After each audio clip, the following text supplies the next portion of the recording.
Jeep, Glenbrook Hyundai, Half Dent Dental, Wells Fargo Copy. Insurance Services, Ice King. I embarrassed her pretty good, after Mass. And again, thank you very much to Sister Joella. Not only can she play the organ, but she can also run a university. In her spare time. Yeah. Homecoming next week, the Cougars will face Siena Heights on October 4th for a 7 p.m. kickoff. Remember one weekend I took Katie up when I was working with Page, and we made a weekend out of it. They got a church up there. It's kind of out towards where the hotel was, St. Paul's. And so we're going to the Sunday morning Mass. And all of a sudden, they break into this boogie-woogie version of Amazing Grace. Do-dee-doo-doo-doo-doo. You know, it was like, people were rocking in the pews. No way. I said, we'll for wait. Never. Anywhere. Not going to happen. I kept looking around. Where's James Brown? Get out the trampoline. For all of your healthcare insurance needs, visit www.phpni.com. Physicians Health Plan, presenting sponsor of the 2014 St. Francis Cougars.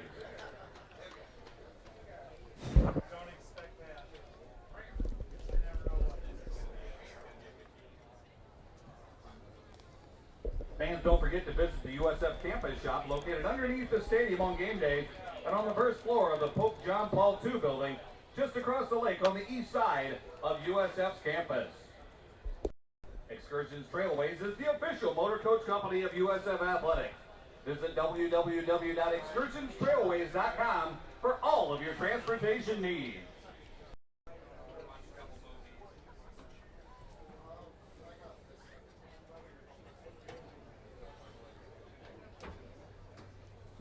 Cougar fans, get a Dodge Boy deal at Glenbrook Dodge Chrysler Jeep Ram with 0% financing on most models. Go see the Dodge Boys on Coliseum Boulevard under the giant American flag. So, Joe, are you coming to me twice? One for the quarterback and then again afterwards on the defense, or you just want me to wrap it into one? I'll lead into you talking about D, but feel free to, Okay. But then we'll talk about Grandview, and they turned the ball over 6 times, never scored a touchdown after halftime.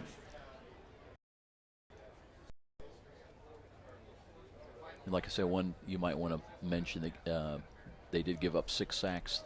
And that could be a key today. If we can get the Fulton.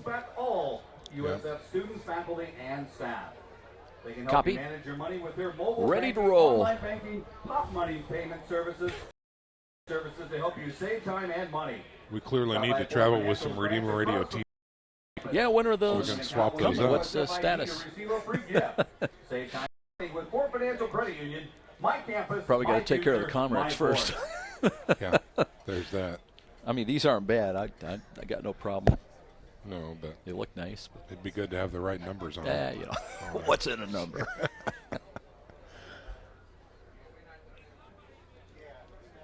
Copy. Be ready when the season's over.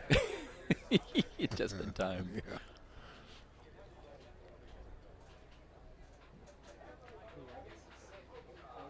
Ladies and gentlemen, they're getting them from Wayne, I heard. For the Grandview University Vikings. Starting at defensive end, number 30, Michael Erpelding. Starting at nose, number 96, Jaleel Davis.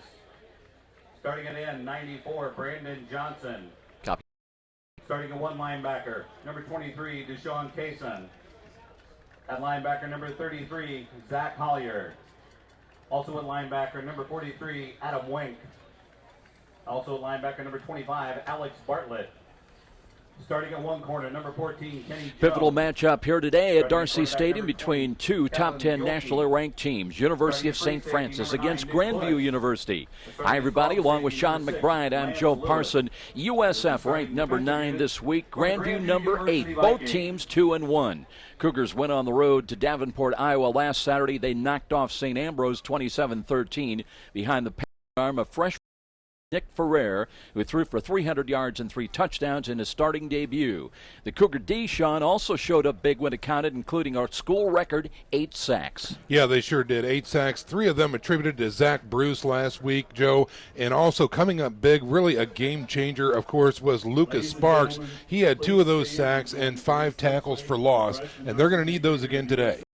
About it. Grandview, meanwhile, had sailed along to a 2-0 record. They were scoring 40 points a game or more in 2 victories to start the season. But last week at home, it was a far different story hosting Marian. The Knights used their third-quarter touchdown passes to break free from the Vikings and win it 31-18. Grandview turned the ball over, get this, 6 times, and they never scored a touchdown, Sean, after halftime. Yeah, that's exactly right. And 5 interceptions and 6 sacks. If, in fact, St. Francis can look forward to some heavy pressure today, get into the backfield and disrupt the Fulton and hookup, they're going to have a great chance at a good victory today, but this is going to be fought for on every down, Joe. Cougars take on defending national champions today in Fort Wayne. USF against Grandview. Coming up, we'll step out for a break, then check in with Cougar coach Kevin Donnelly upon our return. This is Cougar football on Redeemer Radio, WRDF 106.3 FM. Today's national anthem is presented by Heartland. Okay, guys, we're off and running. Potting us down.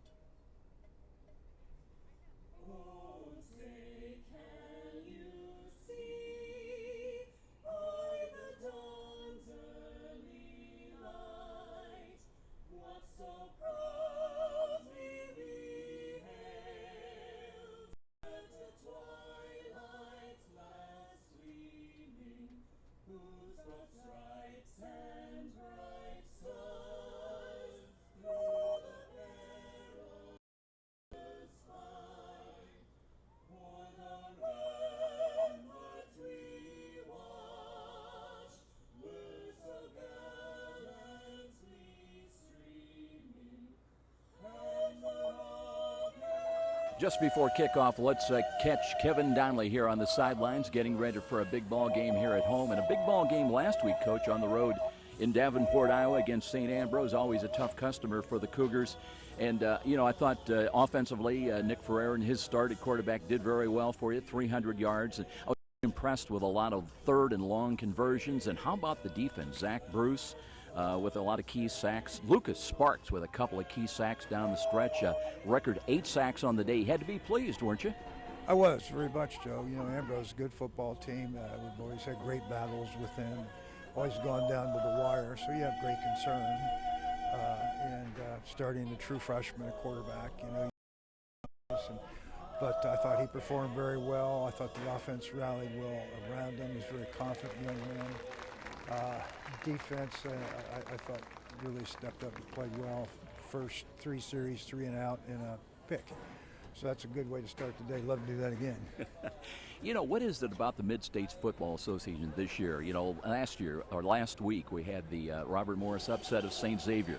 We had Marian going down to Grandview, defending national champion 31-18. We've always talked about parity, but it seems like we really have it this year. Well, there's no question, Joe. I mean, you got 8 teams in the MSFA that are playoff candidates. Let's meet the starting offensive unit for your University of St. Francis Cougars.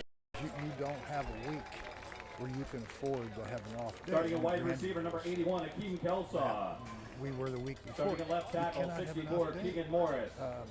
Grandview turned Starting the at ball left guard, over number 6 73, times Gus all Hancock. last year, and they turned it over 5. Starting at center, number against 53, Marian. Jesse So Foley. destructive. Marian played hard. Starting at right guard, number 63, Zach Minardo. But you can't shoot yourself. At right You tackle gotta be today, number ready to play 76, your best Keegan football Bruner. each and every Saturday. Starting at wide receiver, number 84, Cam It is Smith. going to be impossible. Also to starting get at wide through receiver, number the 11, schedule Seth in Cope. the MSFA unblemished. Starting Let's at talk running about back, the number Vikings. 5, Close-up Antoine look at him. Campbell. Derek Fulton's back And at starting at quarterback, linebacker, and your he's been teaming University up with of Brady St. Rowland. Francis Cougars, number Long 13, passing Nick Ferrer. combination. The Talk starting about that offensive matchup unit from a for your defensive standpoint. What do we got to do to win today? Well, there's no question. Their quarterback's a playmaker. He can do his arm, he can do his legs, and they got the go-to receiver. Roland, they're going to go to him. There's no question. There's no pattern read. They're going to go to him with individual routes. So we got to pressure him, keep the ball in front of us. You got to have cover variation. you sit back there and they know what you're going to do. They're going to pick you apart. So a big challenge on the defensive side. Offensively, it's a big challenge because they're a pressure defense. They're good. They can run. And when you got speed, things happen. Head coach Evan Donnelly with his take on the matchup and the challenge ahead here today against the 8th-ranked Grandview University Vikings. They're head coached by Mike Woodley. He's in his 7th year. Of course, they ran the table a year ago in 2013, 14-0 unbeaten season. They beat Cumberland's 35-23 in the national title game. As far as Coach D in his 17th year, his Cougars this week back in the top 10, ranked number 9, 2-1 overall. A year ago they were 9-3. They won the Mid-East League with a 5-1 record. They lost in the playoffs also at Cumberland's 28-14. We're coming back with more. Sean McBride's making his way down on the field. We'll have our referee coming up, Larry Trexler, with the meeting of the co-captains at midfield, and our coin toss coming up, and shortly thereafter kickoff. It's Grandview against St. Francis, number 8 against number 9 here today in Fort Wayne. This is Cougar Football on Redeemer Radio, WRDF 106.3 FM. Okay, guys, we're going to run both those 30s and then the just segue right into the prayer and the game open. Okay, buddy.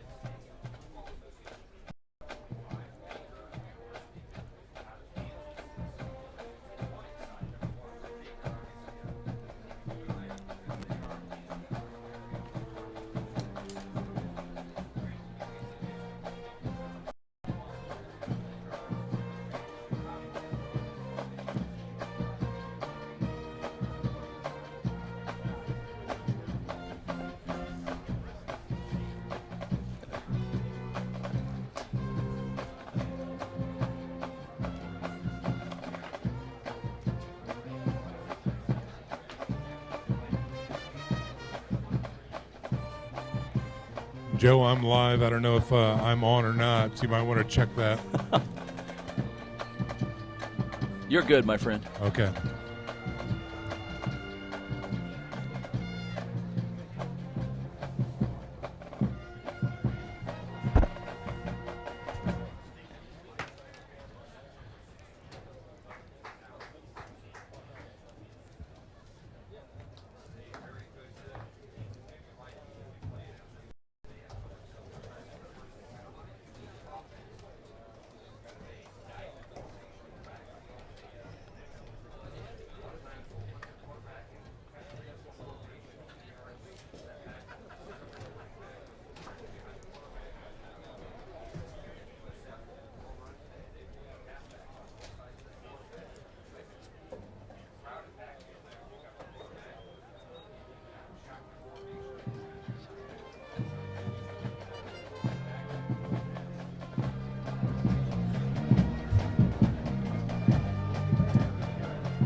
Welcome back to Darcy Stadium, everybody. My name is Joe Parson. What a great college football Saturday afternoon here in Fort Wayne at Darcy Stadium. 70 degrees or approaching that under sunny skies. Winds a little bit out of the east at 4 miles an hour.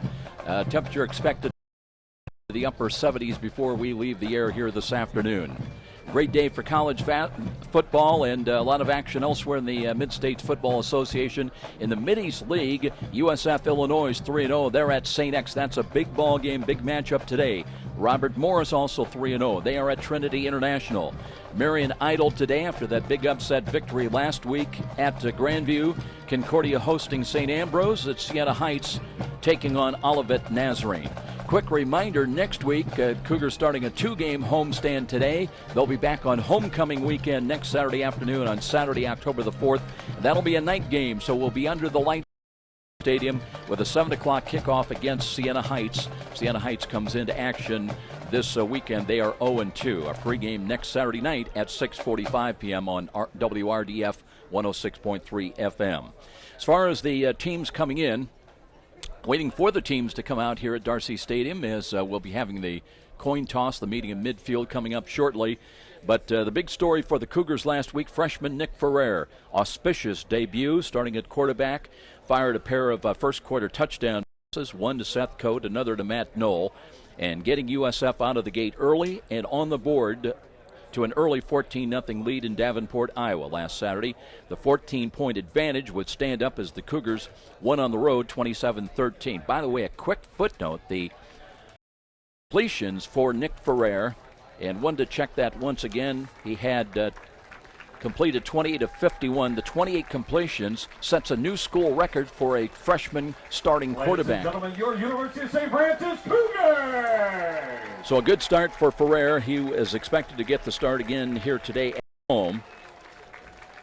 Only one turnover in the game, that coming on a deflected pass and grabbed by Keith Harris, and that set up a Ferrer touchdown pass to Matt Knoll. Ferrer launched 51 pass attempts in his starting debut, completing 28 of those. We mentioned for 300 yards and 3 touchdowns. No interceptions. He was sacked twice. Cam Smith led the way receiving-wise with 10 catches, 108 yards, and 1 touchdown. Antoine Campbell rushing 18 times for 88 yards. Cougar D, though, was a big difference maker a week ago. 8 sacks, a school record, 1 interception, and 13 tackles for loss. Kyle Mathewson has been often the case, leading the way with 12 tackles. Corey Stamps had 9. But note Lucas Sparks with 6 tackles, 3 for loss, 2 sacks, and coming late at critical times. And defensive end Zach Bruce also played well. 4 tackles, 3 of them for loss, and 3 sacks. Well, as we mentioned, after averaging over 40 points a ball game in their first 2 victories of the year, the Vikings, they were stunned at home by Marian last week, 31-18. After a 17-16 halftime lead by the Knights, Marian put the game away on a pair of long third-quarter touchdown passes. 2 teams combined for less than 100 yards rushing, but combined for over 700 yards passing. Vikings turned the ball over 6 times, including 5 interceptions between the 2 quarterbacks used, and they also yielded 6 sacks. So that was a big key last week, and Coach Dowley hoping it might be a key here today again. 49 passing for Fulton for 331 yards, 2 touchdowns, 4 interceptions. He did run the ball 22 times for 12 yards. Let's go down for the meeting at midfield.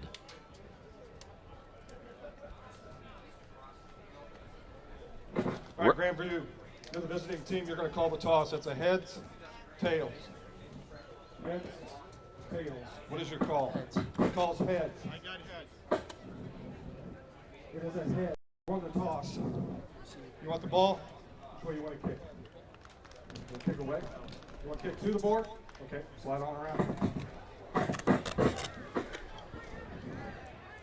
Okay, Joe, from the sidelines here, Grandview has won the toss and electing to receive the ball. Back up to you. Very good. Running down the final couple of minutes, we mentioned Derek Fulton, his numbers last week, throwing for 202 yards.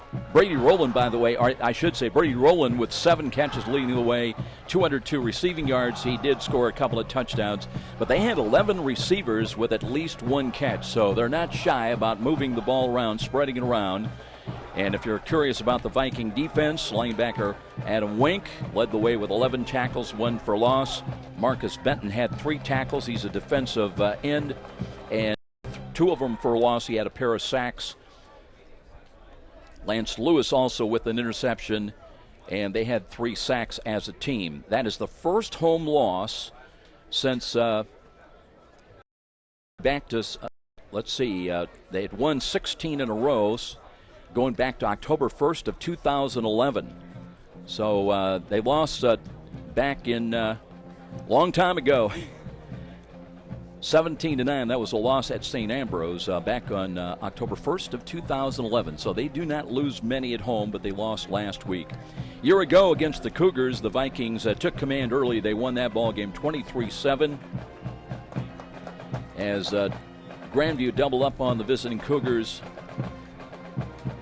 with 53 total offensive yards to St. Francis with just 193.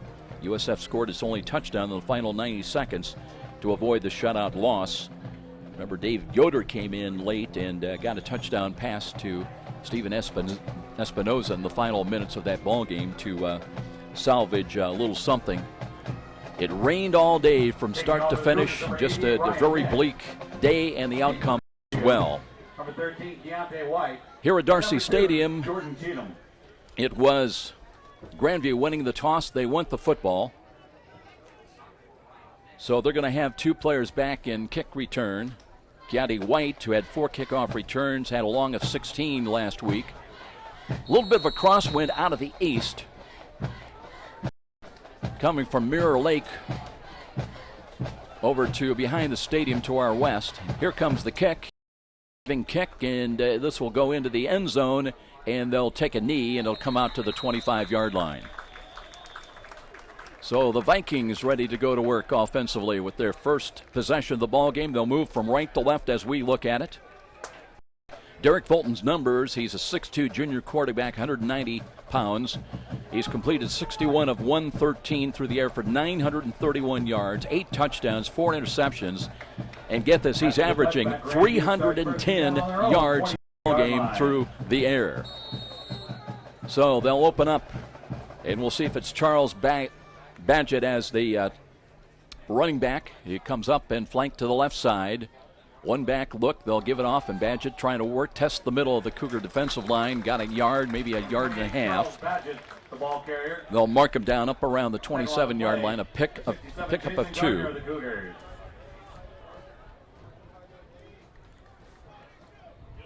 And now they're going to that ball a little bit further up field, and looks like it'll be a gain of 3 almost, so call it 2nd down and 7. Early moments of the ball game. Derek Fulton out of the quarterback, out of the shotgun for wide to the right side, screens the ball in the flats. It's got a catch, and they up short of the first down across the 30 to the 32-yard line. And on the catch was Gatti White, who had 4 catches last week for 42 yards, averaged over 10 yards a catch. It'll bring up 3rd down, 3rd and 3 coming up for the Vikings. On 3rd downs last week against Marian, did 23 for 39%. First big play of the ball game on 3rd down. Now Fulton backs away. Play clock at 18. Checking to the far sidelines as they want to adjust, and the play call coming up. So a wait, and Fulton is ready with a play clock at 8. Takes the snap, looks to his right, airs it out. He's got a catch, but short of the first down, I believe. And it's short by just about a yard. So Brady Rowland was there, but so was the Cougar defense closing quickly. And it'll be 4th down and 1 coming up. And now a decision for head coach Mike Woodley early in the ball game. And they are looking like they're going to go for it with a ball at their own 34-yard line. They're going to bring in Tobias Tyler. Tyler, a big tight end, 270 pounds at 6'2", a sophomore. He's still just a baby, still growing, Sean. Yeah, he surely is. But this is a critical down here, a real test early here in the game. Let's see what Fulton tries to come up with. Hands the ball off, and it's into the middle of the line, and forward second surge is going to be across the 35 for a first down.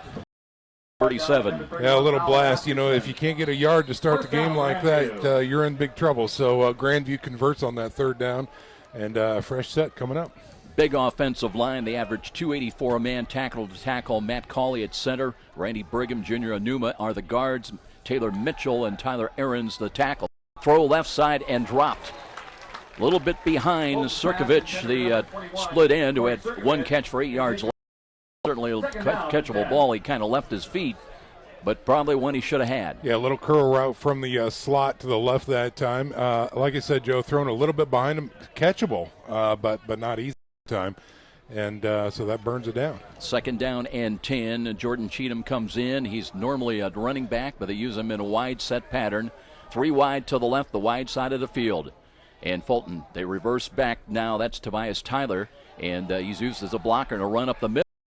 Second level that time with a run across the 43-yard line. St. Francis lining up in a 3-4 defense right there gives the offensive line a little bit of an advantage when they run the like that on a little trap, and some good positive yards. Grandview trying to play no huddle and hurry up the tempo. It's 3rd down and 4. And here comes Fulton again, barking up the signals and backs away, but got a lot of time on the play clock, still about 17 seconds. All is they're going to shift the running back flank to the right side now. 3rd down coming up, 3rd down and 4. Approaching midfield, and Fulton is now steps up, wants to run, and trying being pursued by, and drop for a loss. That's Zach Bruce, closed, dropped them back inside the 30 around the 27-yard line. Bruce had 3 sacks last week, and there he accounts for the first one right there. And boy, what a huge sack it was. The pocket collapsed from the outside. The quarterback was scrambling. Bruce got a paw on him and wouldn't let him go. Jonathan Moss comes in to punt the ball away, waits back inside the 15 at about the 12-yard line. He had 5 punts last week against Marian. Had 2 on the day, averaged over 33 yards a punt. Waiting for the snap, got a good delivery. Rush is coming, got it away. End over end kick. Hit at the 41, takes a Grandview bounce and then to the near sideline. Cougars will stay away from that, and it'll come to a stop right around the 35, 36-yard line is where they spotted. So now the Cougar offense got the job done. I should say the defense and the offense, we'll see what they can do. Yeah, they allowed 1 first down on that drive, but again, Zach Bruce stuffed them for Grandview, and they had to punt the ball away. Now let's see what the Cougars can do on offense. Looks like a freshman coming out to start, Joe. Cougar offensive line averaging 281 a man, tackle to tackle. Jesse Boley at center, along with Zach Menardo, Gus Hancock are the guards, Keegan Bruner and Keegan Morris the tackles. And the starting quarterback for his second start is Nick Ferrer.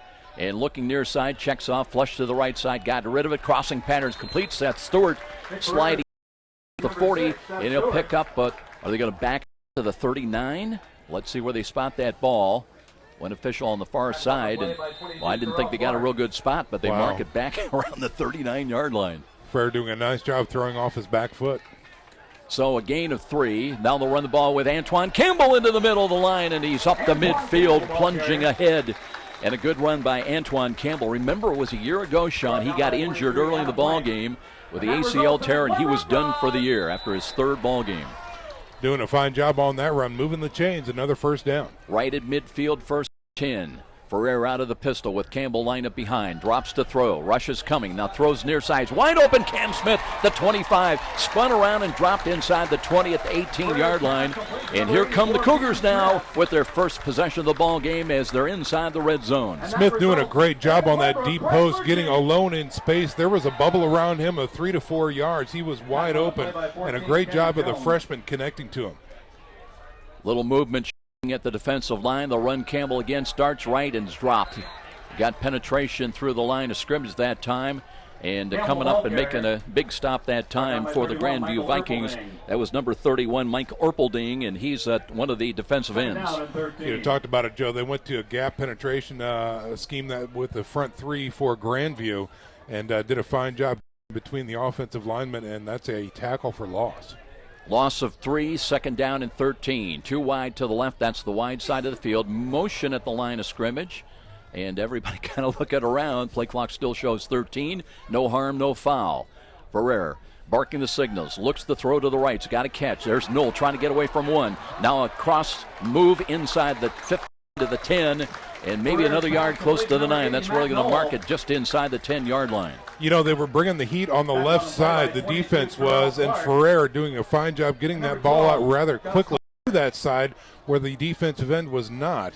And number 80 doing a fine job with the catch there, Matt Knoll. And now they are threatening. 2 catches for 57 yards a week ago, including a had to like that footwork. Yeah. Fake to the inside, cut back to the right. Got an extra 5 yards, so it's 3rd down and a short 2. Keem Kelsall up on the wing to the right side is Ferrer. Ready to take the snap, hands to Campbell. Left side runs, and he's got a chance to score as he took it inside the 5 and down to the 3-yard line. And a touchdown-saving tackle, at least for a moment, at the 9:21 mark. Grandview. And that one worked out just fine. They were bringing the heat again on the left side. I don't know if Grandview has found a weakness over there, but they ran it to the opposite side, and it worked well. They've got too many men on the field, and let's see if we got a penalty flag as the run is up the middle. And somebody had to see that one, right, Sean? Yeah, that's exactly right. The flag is back in the end zone back there. And again, the defense trying to make a transition before the actual play was snapped. They were unable to do that. And they had 2 guys still running off the field. That's right. Referee today is Larry Trexler. That's an easy one for him to call. Looks like Cam Smith is going to check in, and Coate is going to check out. Defense, half the distance to the goal, replay the down. Okay. They show, by virtue of the penalty, 1st and goal with the ball at the 2-yard line. As far as penalties, last week Grandview had 4 for 49. They're averaging about 68 yards a game in penalties in this, their 4th game of the season. Two running backs in, flanked either side of Ferreira. The give is to Seth Stewart, I believe, got the call. A little counter run from right to left. Did not get into the end zone, but got it down close to the 1 yard line. It looks like they're going to call a timeout on the field. It looks like we've got a player down. It is a Cougar. Deshaun Cason. Looked like it was Zach Menardo, a little slow getting up. Yeah, He's limping, right guard. trying to shake it off. Again, on that give to the tailback who follows the fullback through, and that guard is pulling from the right to the left. And so maybe when that happens, turned. Well, Zach goes just a biscuit shy of 300 pounds, 298, 6'3" sophomore. That's right. Hopefully they can tape him up and get him back in there. After today's meals, he's probably going to be over 3. Easy for you to say. Yeah, very much. Here's Akeem Kelsaw now in. He's split to the left side. Campbell's in there as well. Counter run, wants to run the ball. Not Grandview very tough in the middle. Seth Stewart actually got the handoff. And let's see where they're going to mark him back around the 3, I believe. Yeah, I think they're going to mark that as a loss on the carry that time. Again, the counter not working as Grandview loaded up the box. Well, Grandview giving up less than 100 yards a game on the ground. In fact, they gave up just 63 yards on the ground to Marian last week, but their defense against the pass was a little different story. They gave up 362 passing yards. Now they're making a change again, and they were going to get it caught, so we have to have a timeout called. The Vikings, their first of 3 at 8:05 remaining. It'll be 3rd down and goal at the 3. When we come back to Darcy Stadium, no score. The Cougars threatening to draw first blood. We'll step out. This is Cougar Football on Redeemer Radio, WRDF 106.3 FM. Okay, Robert, how many we have left then in this first quarter? 2 30s. Thank you, sir.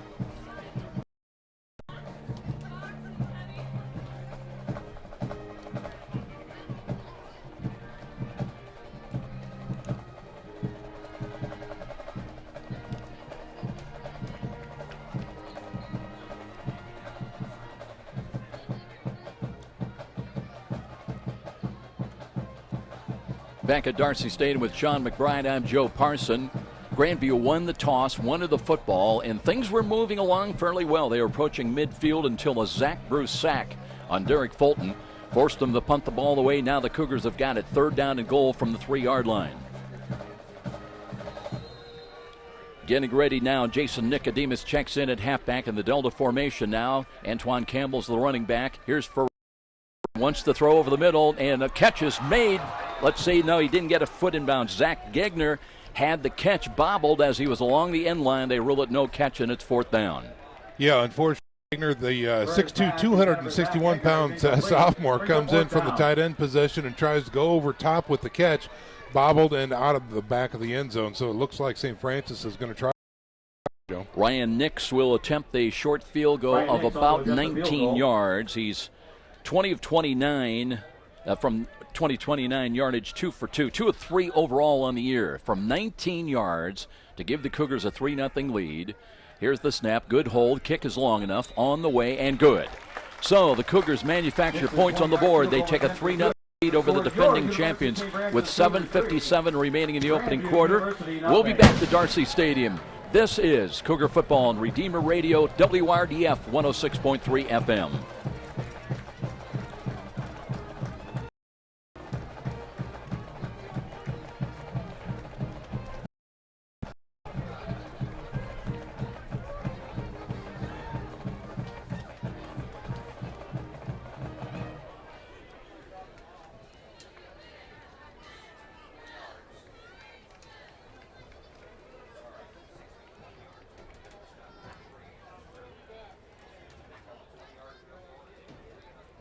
Well, thinking back over the years, 17 years we've been doing these games, and there was a time where way would Coach Donnelly go for the field goal in a situation like that, but fast forward against the defending national champions, points on the board, you'll take those anytime. Take any advantage you can get. That's exactly right. But again, we talked about this during the pregame show, Joe. The defense really has to give the offense the opportunity to take those advantages. And so far during that first drive, they've done just that on Zach Bruce's sack and the subsequent punt.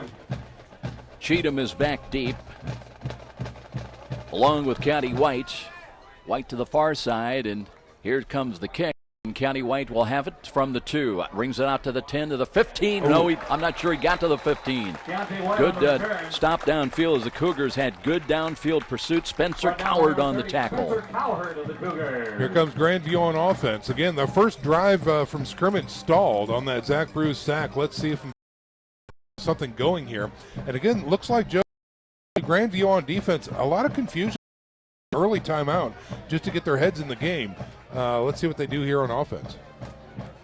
As we talked about earlier, they've got some big boys up front to do the blocking. They did give up 6 sacks to Marian, though, last week.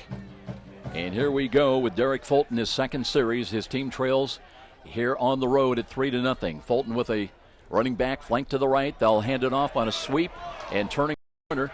That's going to be a gain out to about the 20-yard line. Charles Badgett, the ball carrier. He is a 5'9" senior running back, 185 pounds, comes in with just under 100 yards for the year. Had 7 carries for 10 yards against Marian last week. Boy, and he runs hard, too. He knows when to put the shoulder down and get that extra yard or two. Sirkovich into the ball game, split wide to the left, 2 wide either side of the field. Play action fake. Here comes Derek Fulton wanting to run, and he's got just across the 26. Maybe up around the 27, and they do call it a first down for the Grandview Vikings. Both of those runs to the left, Joe, were so close to being tackles for loss, but the guys have some speed here on Grandview, evading the tackles. Fulton again out of the gun, short drop, looking to throw over the middle. He's got an easy grab that time. And they'll have the catch up across the 35 to the 37-yard line, as coming up with that catch is Jackson Petz. Yeah, Petz just went out a good, let's see, a good 10-yard route and stop, a turnaround. The ball was right there, easy throw and catch. No huddle offense. They're up at the line of scrimmage and a quick hitting. Fulton loads it up, throws to the right. He's got a catch, but not much there for Brady Rowland. Cougars, you can appreciate they've got 1 and 2 defenders out there, including Corey Stamps, and Brady Rowland's going to have a lot of company today. That he will.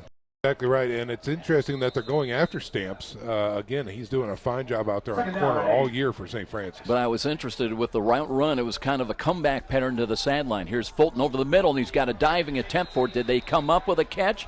Looked like it was bobbled for a moment, but they're going to rule a catch at the USF 43.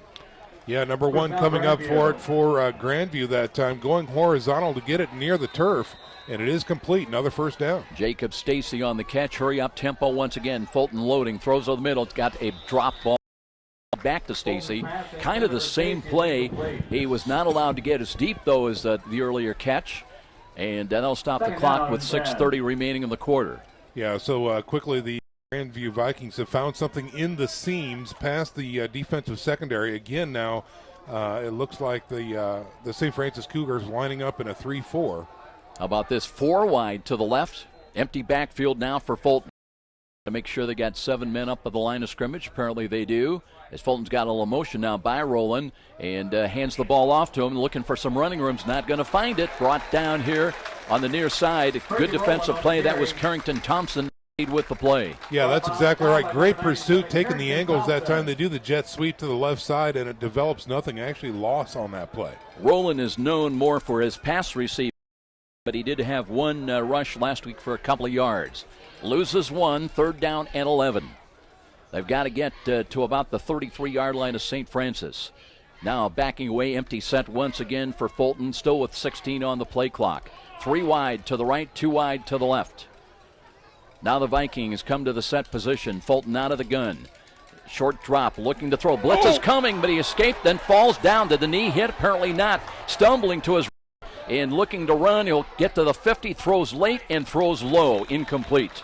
Wow, how he got up off the turf without touching that knee is amazing. Great pursuit right through the middle. Linebacker on the delayed blitz comes through, blows up the play. He has to roll out to his right, running for his life, finally throws it into the turf for an incompletion. Tabler drops back in punt formation. We'll see Moss come on again to punt the ball away for the Vikings. He'll wait at about the 42-yard line for the snap of Grandview. 3-0 USF. About to get the ball back for the second time in this first quarter. Moss waiting for the snap. Cougars have got 8 men up to the line of scrimmage. Here's the kick now. And Tabler calls for a catch. That'll kick out of bounds. That's a good kick for Grandview. Inside the 10, out of bounds around the 7. Little coffin corner kick there, and that's exactly what they wanted to do. If the offense can't complete the drive, then you want to punt that away and pin the Cougars back deep. And that is mission accomplished right there for the Vikings. Cougars, the start of a 2-game homestand. They're back here next Saturday night under the lights at Darcy Stadium. Homecoming weekend, a lot of things planned throughout the week here at the University of St. Francis, culminating in the big football game at 7 o'clock, taking on Siena Heights. And our pregame next week on WRDF kicks off at 6:45 p.m. Well, again, 2 opportunities for Grandview on offense, 2 punts. Here's Ferrer looking to hand the ball, and Campbell looking for running room and runs into a wall. He may not get back to the line of scrimmage. Not much there through the middle. Again, you always have to test the interior of the line just to make sure the defense is playing honest.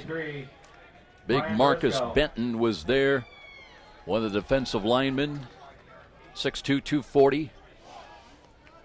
They call it no gain. They got basically back to the line of scrimmage. They mark it right at the 7, 2nd down and 10. Cam Smith wide to the near side. He's going to have double coverage as they drop just really one safety back.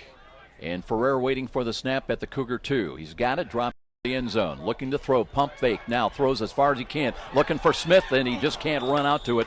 Little stop and go pattern, but the coverage was pretty good as well from Kenny Jones. Yeah, no fooling Jones on that one. He was stride for stride with Cam Smith, and as fast as Cam is, the ball was just thrown a couple yards past him.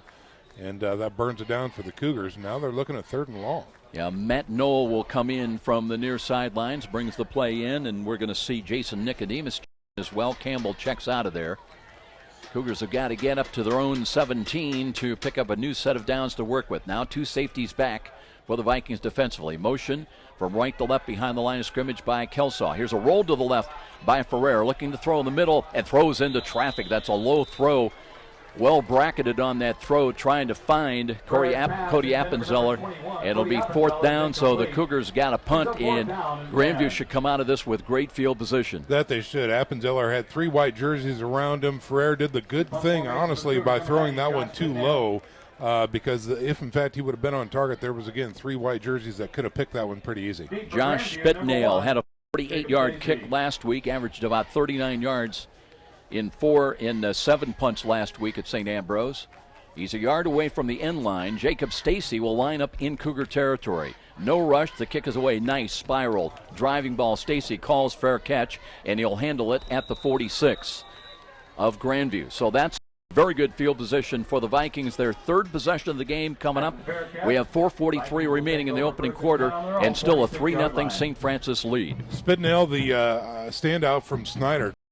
His leg really into it that time, and again causing the fair catch. But I guess short field possession here, Joe, for the Grandview Vikings. But again, the defense for St. Francis has really stalled Grandview's offense on their first 2 drives, forcing 2 punts. Let's see if they can do it again. So Derek Fulton, the talented 6'2 junior quarterback, just short of 1,000 yards passing coming in. They want to run the ball, and it's a gain up to close to midfield. Badgett gets a lot of the carries, 7 carries for just 10 yards a week ago, but he'll pick up about 3, just short of midfield. They'll mark it at on the Viking side of the midfield at the 49.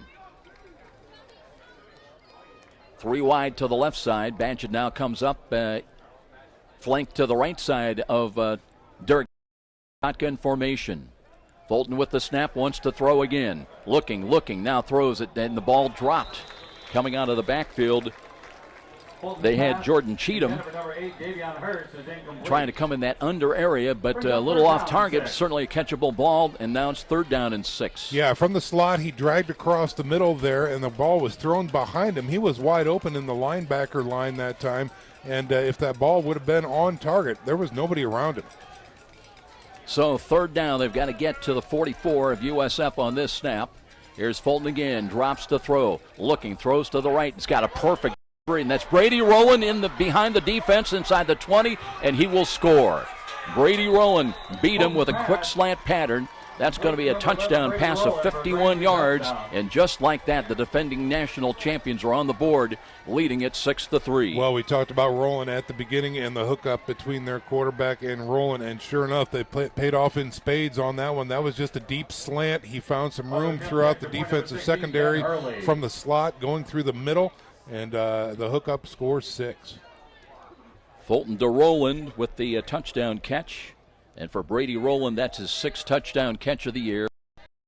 Now coming on will Ben Hurley, trying to give him a lead of 4. Right-footed kick is on the way, and that's got the distance, and it's got the angle as well.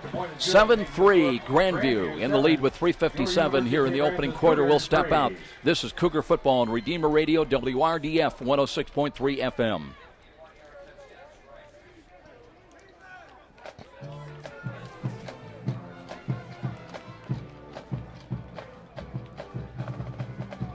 .130 remaining, correct, Robert? Oh, okay. Okay, I might steal one then at the end of the quarter.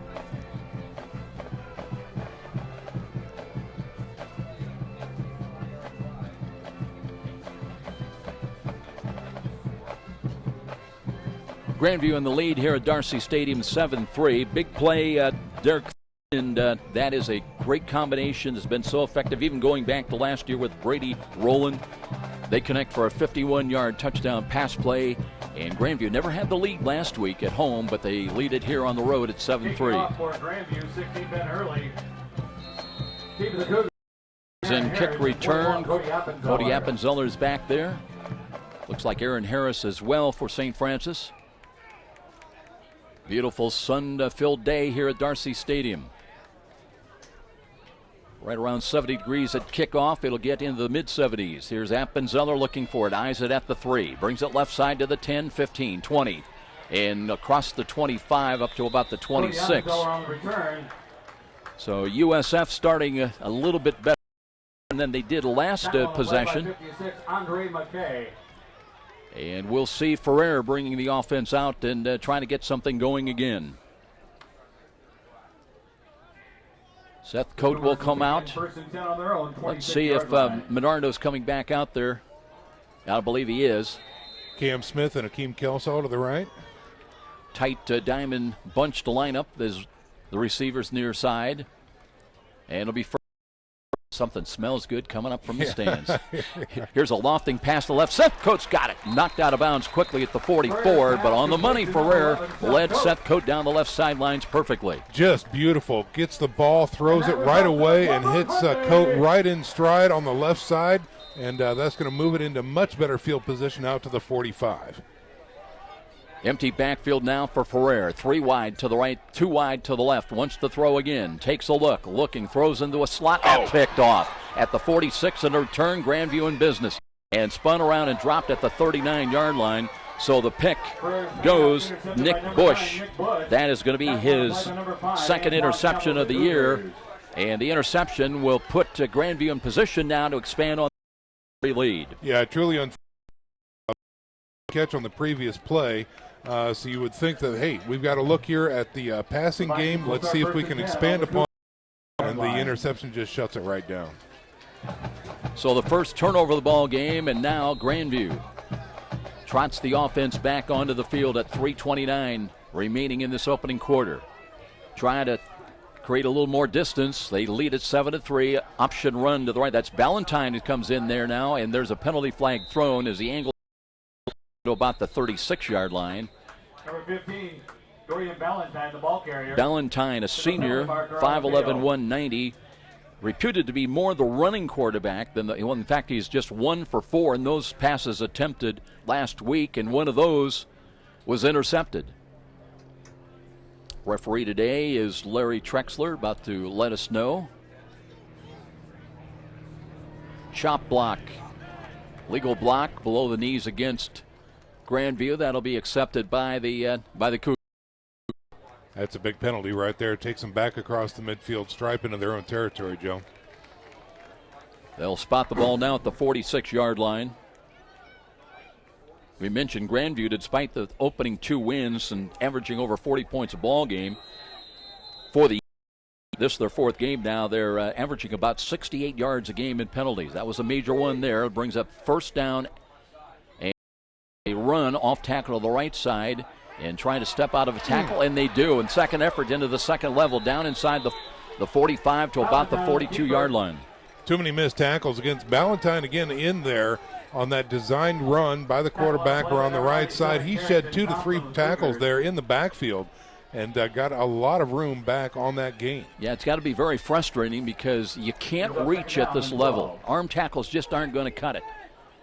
You got to wrap up, and Brandon Albin now comes in and change defensively.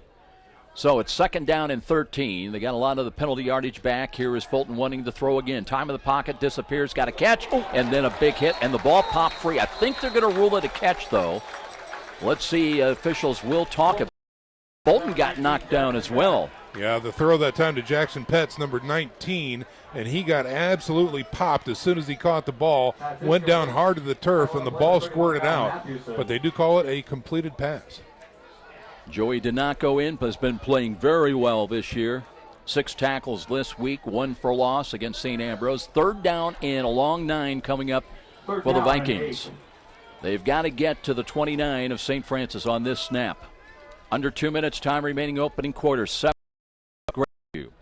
Fulton out of the gun, drops the throw again, looks long over then. That ball is incomplete. In fact, it was underthrown. Looking for Rowland once again. Double coverage out there.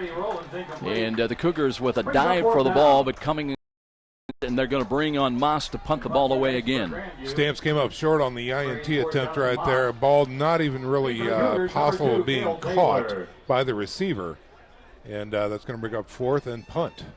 Moss waits his own 47-yard line, kicking from right to left. Minute 48 remaining. High snap, got it away though, and tried to take something off and looking to angle it right side. That ball is kicking and will be caught inside the 5 at the 3-yard line. Wow. So again, St. Francis, good news, they're going to have the ball back, trailing it by 4 points. The bad news, they'll have it inside the 5. Well, again, in the battle of field position, clearly Grandview doing a much better job than St. Francis. And but again, 3 punts and a touchdown for Grandview. The defense still fairly strong here for St. Francis. Let's see if St. Francis can get the offensive attack going. Remember in that Marian game, Grandview had them bottled up on the 2-yard line, and they came up with a 98-yard touchdown pass play. Yeah. It's now 66. Here come the Cougars now, and let's see if Jarzab is in there to run this. It is a throw to the left side, looking, and is that intercepted? Yep. It is picked off. Seth Cote was the intended receiver, but good position to the inside. And Ferreira that time did not throw to the outside, left it inside. He's been picked for his second time. I believe that was Kelvin Gilkey, number 20, perfectly positioned to the inside of the receiver that time. Ball lofted into the air. He turned and looked, right in my breadbasket. Here's the ball. Another interception for St. Francis. Grandview takes over 1st and 10 on the Cougars, 34-yard line. They'll have it 1st and 10 at the Cougar 34. Well, Bush with the pick. They started at the 39, and a big sack marched them backwards, or I should say the penalty on the chop block. Now here's a quarterback keeper play by Ballantyne trying to step out of a tackle, and we'll have yardage inside the Cougar 30 to the 29. Just a nice little ISO play to the right side, and it is effective, and it's going to bring up about a 2nd and 5 here. Again, Ballantyne gives that offense a completely different opportunity as a running quarterback. 3 wide to the left side, a running back lined up, pistol alignment now, and they'll flip-flop them up, flank to the left side of the quarterback. And here is a screen, and that's thrown wide and incomplete. Looking near side for Davion Hurst. No chance. Fulton came right back in after the one play by Ballantyne. It's unusual. Fulton really didn't set up very well for that throw there, Joe. He got the ball and just kind of whipped it out there to the left side and assumed that his tailback could get that ball, but obviously could not. He's been under some pressure at times here today. Pressure. Now it's 3rd down and 5. They've got to get to the 24. Fulton calling out the signals out of the pistol. Low snap has got it. Picks it up now. Looks right. Being pressured and spun around and lost the football. Scramble for it at the 39. And it is recovered, I believe, by Grandview, but it'll bring up 4th down. So that time, Fulton, we were just talking about, he's been kind of thinking about and hearing some footsteps back there, and that time they got to him. Pressure again. Matthews in there again with a host of Cougars really collapsing the pocket very quickly. And on the big hit, the ball came out, but Grandview came up with it. Jonathan Moss in the punt, and he's been a major weapon so far in this first quarter. Inside of 30 seconds remaining, clock is running. He waits at the 47. Good delivery again. Tries for the same result, angling it right side. This time coming up to catch the ball was Tabler at the 16 or 17. So a little better field position for St. Francis. Twice on possessions this opening quarter, they started inside their 5. Well, this will be St. Francis's 5th opportunity on offense. So far, we've got a field goal, a punt, 2 interceptions, and let's see what they do here. Ferrer's going to come out once again. Seth Stewart out there with Cody Appens.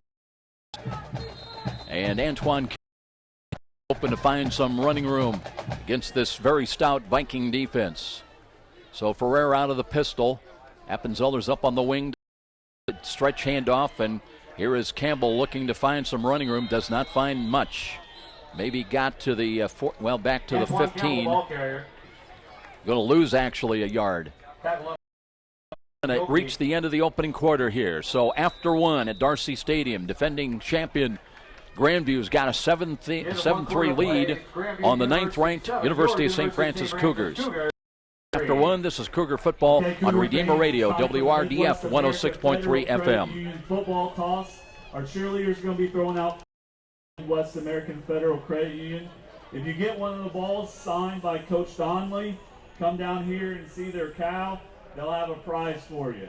So here come the footballs.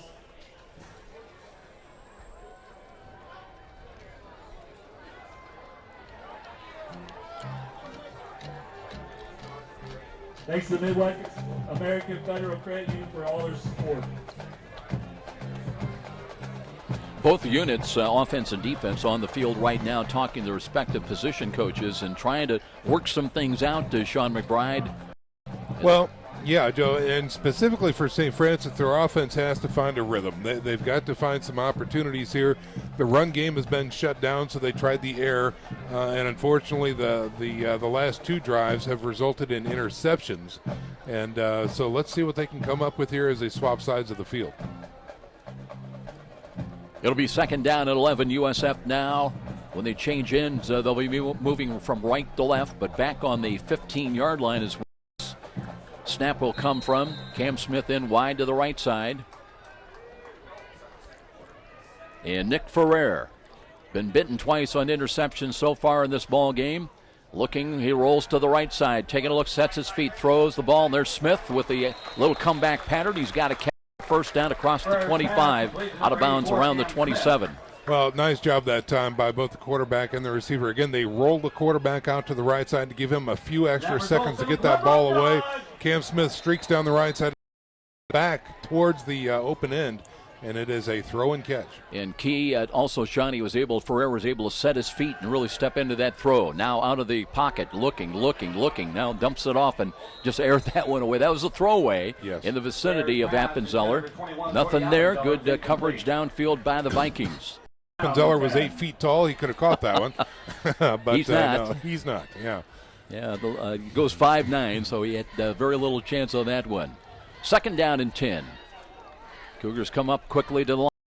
Ferrer waiting, looks, hands it off. Here's Campbell up the middle. This time he finds a little running room across the 30, drives it up to across the 35, and they'll mark him down just across the 35, short of the 36. Harris doing a fine time. Again, a little counter to the left side, finds a little bit of a seam and makes it pay off, brings up a 3rd and short. Yeah, you're right. I think I said Campbell, but it's Aaron Harrison there running the ball right now. Movement defensively, and there's going to be a penalty. They may have been drawn off. Let's see what they call here. Left side came across for Grandview. Larry Trexler, our referee today, talking to his crew. We'll sort that out. If it goes encroachment against the Vikings, it would be an automatic 1st down. Which way are they going to move it? No indication. It does go against the Vikings. A lot of times the officials will give you an indication preliminary what they're looking at, but These guys were a little stealthy. Yes, they were. Well, again, they moved the chains for St. Francis here on the free 5 yards. So let's spot that ball just across the 40, short of the 41. Improving field position for USF, trailing at 7-3. Early moments of the second quarter. Ferrer in and trying to draw him off sides. Grandview protesting. They felt the offensive line moved a little bit, flinch, but no penalty. Now motion, Kelsoff from left to right. And here is Ferrer looking to throw. Steps up in the pocket, throws, and he's got a catch. That's Cam Smith again. Into Viking territory at about the 48, and that should be enough yardage for the first down. Yeah, it sure would, and it looks like a great throw and route, but really the protection that time. We've seen Ferrer getting some nice protection, stepping up in as it forms naturally. He was able to find Cam Smith over the middle, and you're right, Joe, that is enough for a first down. So here we go as St. Francis moving into Grandview territory. 13-6 clock moving. Now the blitz coming up defensive right side. They get a little switch defensively. And here is Ferrer. Long count from line of scrimmage. Hands the ball off. Nice move to the right side by Campbell, looking for second effort. Fighting inside the 47 to about the 46-yard line. That's tough yards picked up by Antoine Campbell. Yeah, very tough yards. He was looking to try and get it outside, but the outside was sealed, so he had to take it back inside, and that's where he met the wall. Short gain there. Gain of 3, second down and 7. And 43, Adam Wayne. Grandview trying to disguise their coverages. They have the safeties and cornerbacks. Here's a pump fake, and now Ferrer dumping it off, and look, completes it right side. It's Cam Smith. I think these guys got going. Yeah, they surely do. And again, Cam Smith doing a fine job out there on the far sidelines, really catching the ball and then going in reverse to try and get an extra yard or two out of it. And it's going to bring up a 3rd and short. Now Smith has got to get a blow. He'll check out of there. Seth Code replaces him wide to the right side. Ferrer needs about 4 yards and backs away. They want to check to the bench and see. They check their wristbands, what play they want to employ here. They've got to get to the 39-yard line, just inside the 39 on this 3rd down call. Here's Ferrer wanting to throw. Looks over the middle. He's got a catch in traffic, and that is held on to for a first down. That is a tough catch as a shot after he first caught that ball and got pinballed around a little bit, but held on. Hey, Joe, it just proves if you're 5'9", it doesn't make you weak. Appenzeller, boy, he is really tough out there doing a fine job for the Cougars. Cougars at the line of scrimmage already. Trips to the left side as Ferrer, one wide to the right, wants to throw again. Looks right, checks off, being pursued now. Straight arms one, got rid of the ball and diving for it, no good. Little comeback pattern. Seth Code laid out for it at the 22-yard line and got a hand on it, but that would have been a tough catch to make. Yeah, the pocket dissolved. Ferrer had to run for his life that time, and he kind of threw that one off the back as he was running out to the right side. It was a tough opportunity, and, of course, it was missed. Now Seth Coates going to switch sides. Cam Smith comes out. He is sent wide right, the lone wide out. And Ferrer with 3 wide to the left gives it to Antoine Campbell and ducks down at the 30 and fights his way down close to the 27, maybe the 26. A good job by Campbell, showing some patience there at the line of scrimmage, going left and right, waiting for the blocks to materialize, and then finally pushes forward for a nice little gain there. It's going to be a gain of close to 6 yards. Let's call it 3rd down and a long 4. Kelso now in and up on the slot right side. Blitz coming up the defensive right side. They now fake that as empty back. Here's Ferrer and had to get rid of it, and the diving catch, they're going to rule it no catch. As Cam Smith thought he had a foot in bounds. But now it'll be 4th down. And that actually might have hit the carpet as he was picking turf there as well. Is in or not, hard to tell on the opposite side of the field there, Joe. Immaterial, it's an incomplete pass, and it brings up 4th and 5. Got to get to about just inside the 23-yard line. St. Francis looks like, are they going to call a timeout and discuss it? Play clock is down to 21. They're down by 4 here, and a 4th and 5 in the 30-yard line. They're going for it, Joe. So the Cougars bring in tight end also in this call. And they're going to bring 8 men up close to the line of scrimmage for Grandview. Here's Ferrer, looking, pursued down deep. The ball is hanging. Oh, that's a flag. And it is a penalty flag in the end zone. It'll go against Grandview. They had the play stopped. The ball was underthrown, and Ferrer slow getting up. He took a big hit after delivering that football. And coming over to the near sideline, he'll have some time to clear the cobwebs. So they were going over to the top to Cam Smith, who turned around. He was eyeing the ball. The defender, as he had a step on him, did some face guarding and just put his flew right into Cam Smith as the ball was coming to him. Clearly a defensive pass interference in the end zone. Yeah, it's not a spot foul, or not ruled a spot foul. It'll be a 15-yard walk-off. That'll take the ball to the 11, or just at the yard line. So it'll be 1st and 10 at the 12. Just in 11 minutes, time remaining until intermission. Cougars going to bring Nicodemus back into the ball game now with Seth Stewart. Kelsaw and Eppenzeller check out of there. Grandview also making some personnel changes. Looks like Ferrer's going to stay in there, Joe. He was on here at the sidelines getting some instruction. Probably buying a little time as well. Some smelling salt. 1st and 10 from the 12. Cougars trying to take the lead back. Up left. Oh, beautiful. 10-yard line, the Cougar ball carrier. That was Nicodemus. Read the blocking scheme and got a great block on the left side, but credit Grandview, they kept that to a minimal 3-yard gain. Yeah, great pursuit angles by the Grandview defense. Hats off to them on that play. Sean, I thought at the moment that play looked like it had the potential for Surely getting did. Nicodemus into the end zone with that great block. Now Smith back in wide to the right side. Great coverage matchup out there. Kenny Jones has had a lot of the coverage assignment. They come up to press coverage. Delta formation again, play action fake. Here's Ferrer, gotten rid of it, and that ball, boy, there was double coverage on Smith in the end zone. Ferrer took another hit going down as it was Wink, I believe, that lined him up, and now it's 3rd down. They can pick up a 1st down without scoring at the 2.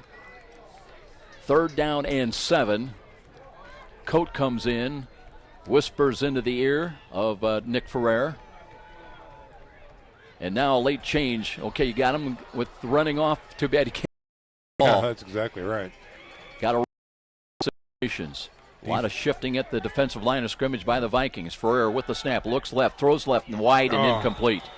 That time, I believe it was Coat, got turned around a little bit, trying to make a post move, and incomplete, and they'll bring Nix on now to cut it to a 1-point ball game if he can. Yeah, that's really unfortunate. The ball was thrown a little bit too early as Coat was still making that turn to grab that ball on the outside, but the ball was going past him by the time he got there. So results in a field goal attempt here for the Cougars. This one from 27 yards. Trying to make it 7-6. Ryan Nix, 2 of 3 coming in from inside 20 yards. He's got the distance on the way, and good. 27-yard field goal at the 10:08 mark. And the Cougars get on the board to make it a 1-point ball game. We'll be back here to Darcy Stadium. Cougar football on Redeemer Radio, WRDF 1.3 FM.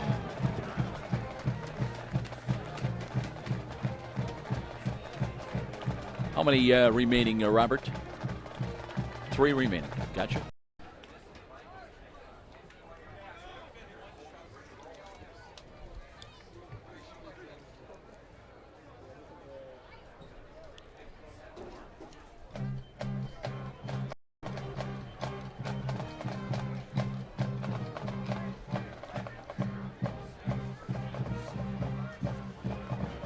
Back at Darcy Stadium with Sean McBride. Well, the Cougars, the good news is that glass half empty, Sean, or is it half empty or half full? Because twice they've been down in the red zone and had opportunities for touchdowns, have come away with field goals, and despite it all, down just 1. Another good thing about that drive, Joe, that actually started at the end of the first quarter, and now we've got 10 minutes remaining here in the second quarter. So I want to say half full. Yeah, they did have to settle for a field goal, but they did take a lot of time off the clock here. Caddy White, Cheatham are back deep and kick return, moving left to right inside the Viking 5. Here's Nix with a driving kickoff, coming near side, and that'll go into the end zone, and it'll be a touchback. It'll come out to the 25. Ladies and gentlemen, Redeemer Radio Sports thanks H&L Electric for being our travel sponsor for today's game. For all your electrical contracting needs, call H&L Electric at 260-402-5700. 35-41. Start first and 10 on their own. Well, as he mentioned, this starts a 25-yard two-game homestand. Cougars back home next Saturday night under the lights here at Darcy Stadium. They'll take on Siena Heights. And our pregame at 6:45. A lot of things going on homecoming and a lot of activities involving Mirror Lake. Some years it's been a good idea. Some years it's not been a good idea. But the weather expected, hopefully, to stay just like it is right now.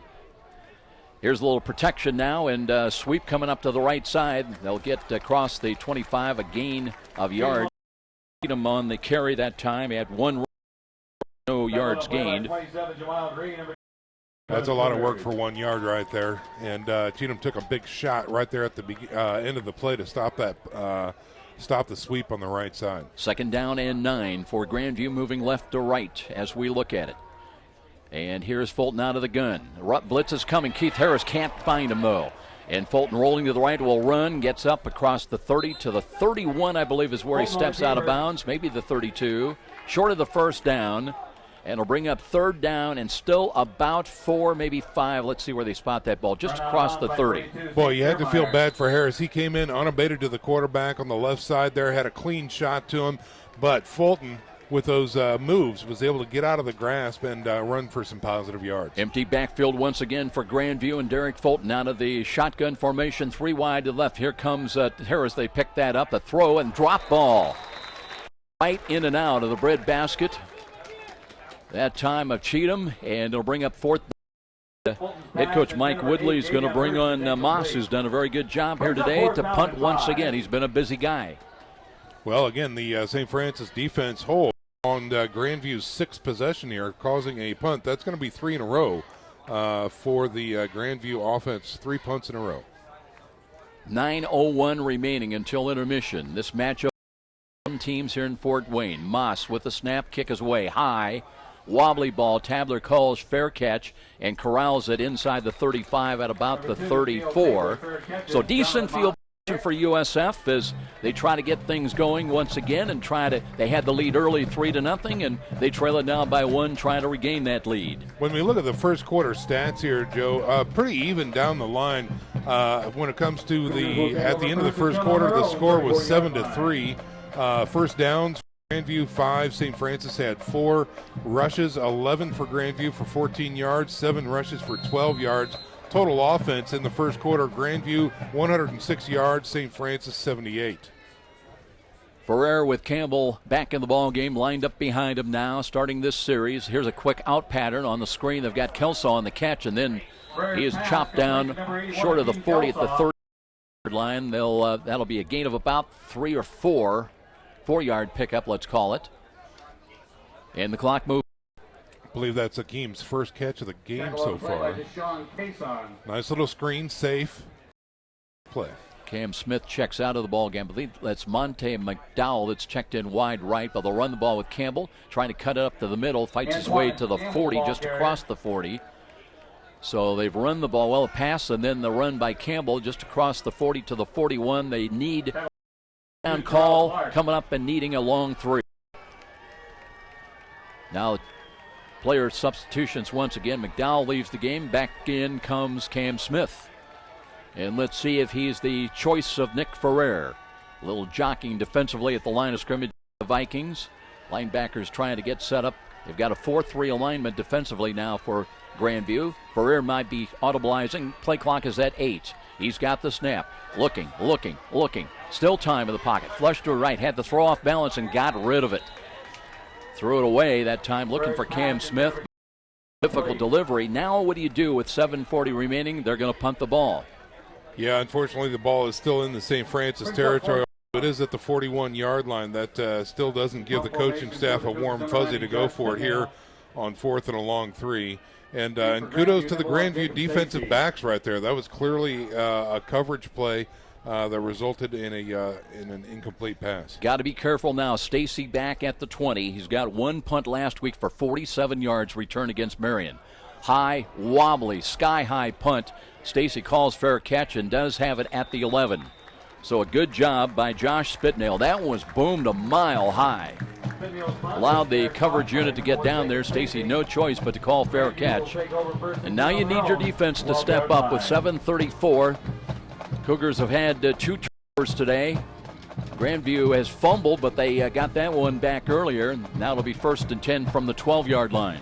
Clearly, the teams being ranked next to each other is evident here. These are 2 very well-matched teams, and this is a real dogfight, Joe. It's going to be a very hard-fought game, and it may come down to mistakes at the end. Who makes the less mistakes could win this ball game.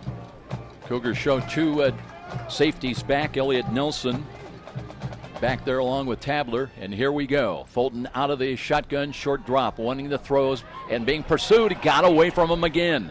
And looking at Ricks, Mathewson brought it out across the 12, maybe a couple of yards to the 13 or 14-yard line. Was Zach Bruce wondering, has this guy got some kind of Pam on him or something like that? Yeah, he's greasy. He is absolutely greasy back there in the pocket because he was able to sidestep Bruce. He had him dead to rights, and he was able to evade the sack and get 1 yard out of it, scrambling to the left side. 2nd down and 9. Clock stopped. No, it's running again. And here's a quarterback draw as Fulton takes a look and got a 15 to the 16. Somebody lost a helmet, one of the Cougars. And that was Mike Brevard. Head was not in it. No problem. It'll be 3rd down and 5. Vikings trying to get up across their own 17-yard line. Big play right now for both teams. Inside of 7 minutes, time remaining first half. Grandview with the ball, leading it by 1. Here's Fulton with the running back flanked to his left. Out of the shotgun formation once again. The penalty flag's thrown, immediate procedure. That'll cost them 5. That's a tough mistake right there on Grandview. Full start. Offense, number 11. Joe, as you know, it's so different facing a 3rd and 5 than a 3rd and 10, especially when you've got the shadow of your end zone right behind you there. And the Cougars steadily have been applying more and more pressure, and it's only been the deft footwork by Derek Fulton that has kept them from a couple of more. He was sacked last week 6 times by Marian. 3rd down and long, 3rd down and 10. And here is Fulton out of the gun once again. And steps up, throws over the middle, and that ball is nearly picked off. It was Tabler. He's got it, and the Cougars will have it inside the 30-yard line. That ball was intended on a quick pass. Well, there was a lot on that pass intended for Pets coming out of the backfield, actually operating as a wideout, but tell you what, Tabler dove for the ball and it hit him right on the numbers. Beautiful job by Tabler, going down and dirty to get that ball off the carpet. He is able to scoop it up, and now St. Francis in great shape, coming up 1st and 10 from their own 30. Or check that, from the Grandview 30. That's even better. Yeah. 1st and 10 on the Grandview 30-yard line. So Ferrer 95 is now number 76. back in there with his normal 76 at right tackle. And here is and they try to screen the ball, and Ferrer looking back. Nobody was home. So miscommunication on that play. They were trying to come back with a little screen pass to the left side. Somebody didn't get the memo. Yeah, that's exactly really a broken play. Ferrer rolls to the right, looks around, and actually gets taken down in the backfield and loses. He's going to have to come out. Yeah, he comes out of the ball game, so let's see if it's Jarzab coming in or Wes Hunsucker. Looks like number 10. So it will be Jarzab, 5'11" sophomore, 209 pounds. A loss of 3, a loss of 4, 2nd down and 14. Jarzab dropping to throw. Looking, screens the ball in traffic. Got a catch. That's Campbell. Bowls over would-be tacklers inside the 25. Got it to the 23. Beautiful, beautiful call. You know, when the defense is bringing all that pressure all that time, throw it to where they let them come, throw that middle screen, and it pays off in spades. Ferrer on the sideline kind of flexing his left arm a little bit, but I believe he's okay. But they're going to go with Jarzab right now on 3rd down and 3. With that last screen up the middle to Campbell, they had a lot of blue jerseys convoying ahead. Thought they might have even had more yardage on that. Now Zach Gegner checks in, and he's tight to the left side. They've had a couple of chances with the tight end. So far, they really haven't cashed in. They'll run the ball. Here's Campbell, cuts to his right side, looking for the first down stick, and he's got it. Inside the 20, down inside the 19-yard line. Antoine Campbell comes up big. Yeah, a little counter that time as he started to flow left, and as the line collapsed, he went to the right side, found a seam, dived ahead, and yeah. Kelsaw's in as one of the wideouts. Here's Campbell again, looking to angle to the right, steps out of a tackle inside the 15, got it down close to the 13-yard line. Very close to the same play there. Campbell doing a fine job after the look at that defense, taking it out to the right side. Again, up-tempo look by USF. They were wasting little time. In fact, they're lined up, ready to come up to the ball already. They're going to mark that ball at the 14-yard line. Clock moving. It'll approach inside 4.5 minutes before the snap of the football. Brad Jarzab in at quarterback right now in relief of Nick. And Jarzab looking at 2nd down and 4. Blitz coming defensive left side as Campbell runs right that way and runs right through it. Got close to the 10. He'll be short of the first down, though, by a couple of yards. Antoine Campbell on the carry. Well, you can do a lot here on 3rd and 2. Again, the ball at the 12-yard line now. Yeah, they back it up a little bit now, just inside the 12. It's a short 3, let's put it. 3rd down coming up, obviously 4-down yardage area. 2 running backs flanked either side of Jarzab. Looks to Campbell again. Campbell this time, got to get back even to the line of scrimmage. They have to settle, I believe, for another field goal attempt by Ryan Nix. He's had 2 today. A 3rd one would give him the lead. They went to the well too many times that time, Joe. Same play 3 times in a row. Little counter as Campbell tried to break around to the right side. The defense is only going to let you do that twice. They won't let you do it a 3rd time. This will be a 30-yard attempt from the right side hash mark by Ryan Nix. He's hit 2 of them here today so far in the first half. There's a late substitution. The Cougars were short a man with 12 on the play clock. He's hit from 19 yards and 27 yards. This is from 30. Right to left angle. Here's the snap. The hold is good. The kick is on the way, and it is good. 30 yards at the 3-minute mark. 33s on the scoreboard, and the Cougars with triple threes as they lead it by 9-7 with a timeout. Here at Darcy Stadium, this is Cougar football on Redeemer Radio, WRDF 106.3 FM. Sorry, Robert, what did you say we've got left in spots now after this one? Okay, sounds good.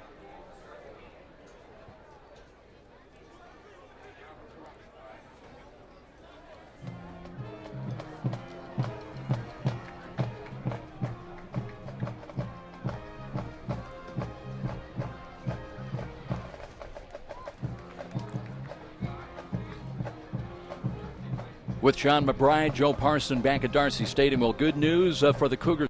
Got the lead back, but 3 times, Sean, they've been down deep and not been able to punch it in. But a lead is a lead. A lead is a lead, Joe, and you talk about the glass being half empty or half full. Well, now it's starting to lessen because, again, you have to find a way for the offense to actually score 6 instead of 3 when you get down in there. County White back deep again with Cheatham. And the kick coming up right to left by Ryan Nix. 9-7 USF. Here's the kick near side. County White looking up into the Suns. Got it at the through. Works to his left across the 10. Looking for running room. Splits the defense. Still on his feet across the 20 to the 22-yard line. So that is where the Grandview Vikings go to work again offensively.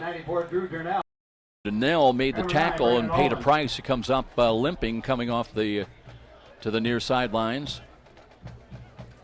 2:51 remaining, so we'll see if the Cougars can keep this talented Grandview offense in check. They'll have empty backfield, four wide to the right. 1 wide out to the left. Not her lot other than that big touchdown earlier for 51 yards. Here's the screen coming, and they've got County White. White has got the first down, or close to it, across the 30 out to about the, well, it depends where he stepped out of near sideline around the 33, and they do rule it 1st and 10. Yeah, again, a good cover screen that time. He's got 3 blockers in front of him, so a quick screen to get it to the receiver and let blockers field. Very effective that time for the Vikings. Grandview still with 2 timeouts remaining. Cougars have all 3 of theirs. Now they go with the spread offense, rolling near side as Fulton looks to throw it as far as he can and then overthrows by 5 yards. Brady Rowland, little stop and go move. They tried to shield him a little bit. He lined up as a flanker behind mate and then go move, but the Cougars were right with that step for step. Yeah, plenty of back Fulton to get that ball off, but just overthrew the intended receiver. Cougars operating with 3 down defensive linemen right now. They drop 4 linebackers back. Nickel package, 2 safeties back. They're going to run the ball. Here's Fulton, keeps it himself. They're holding on. That time he didn't get away. From Zach Bruce that time. He sniffed out that fake as the quarterback on the option decided to pull it and try his way around the end. Zach Bruce said, no, you're not going anywhere. Fulton on the option that time, but Bruce, the strength of Hercules with that left arm, would not let go of the shirt. He's got to be getting frustrated today. Yeah, that's right. Because Fulton has slipped away on more than one occasion. Now it's 3rd down and 9. Big play coming up again. Inside of 2 minutes time remaining. Cougars lead it by 2. Motion back left to right behind the line of scrimmage. And here is Fulton. Steps up, wants to run. He's got running room. He's got a first down. Rolls across the 45 up to the 46-yard line. That is a designed call all the way, a quarterback draw, and that wide open spaces to work with. That he did. The C's open for him that time. We're able to run forward for a nice gain out to the 46 and a first down again for Grandview. Clock becoming a factor. We're down to 94 seconds time remaining, and it's moving. Fulton and throws out pattern. He's got a catch. They stay in bounds, and boy, that's a terrible tackling that time by St. Francis, as they just, this isn't flag football. He gets an extra 5 yards and is able to step out of bounds then to stop the clock.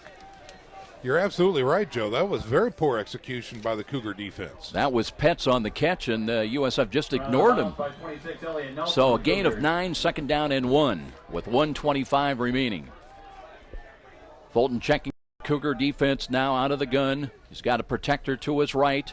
Short drop, wants to throw, no rush. Now it's flushed to his left side, being pursued. Looking, got rid of the ball. That is deflected out of bounds.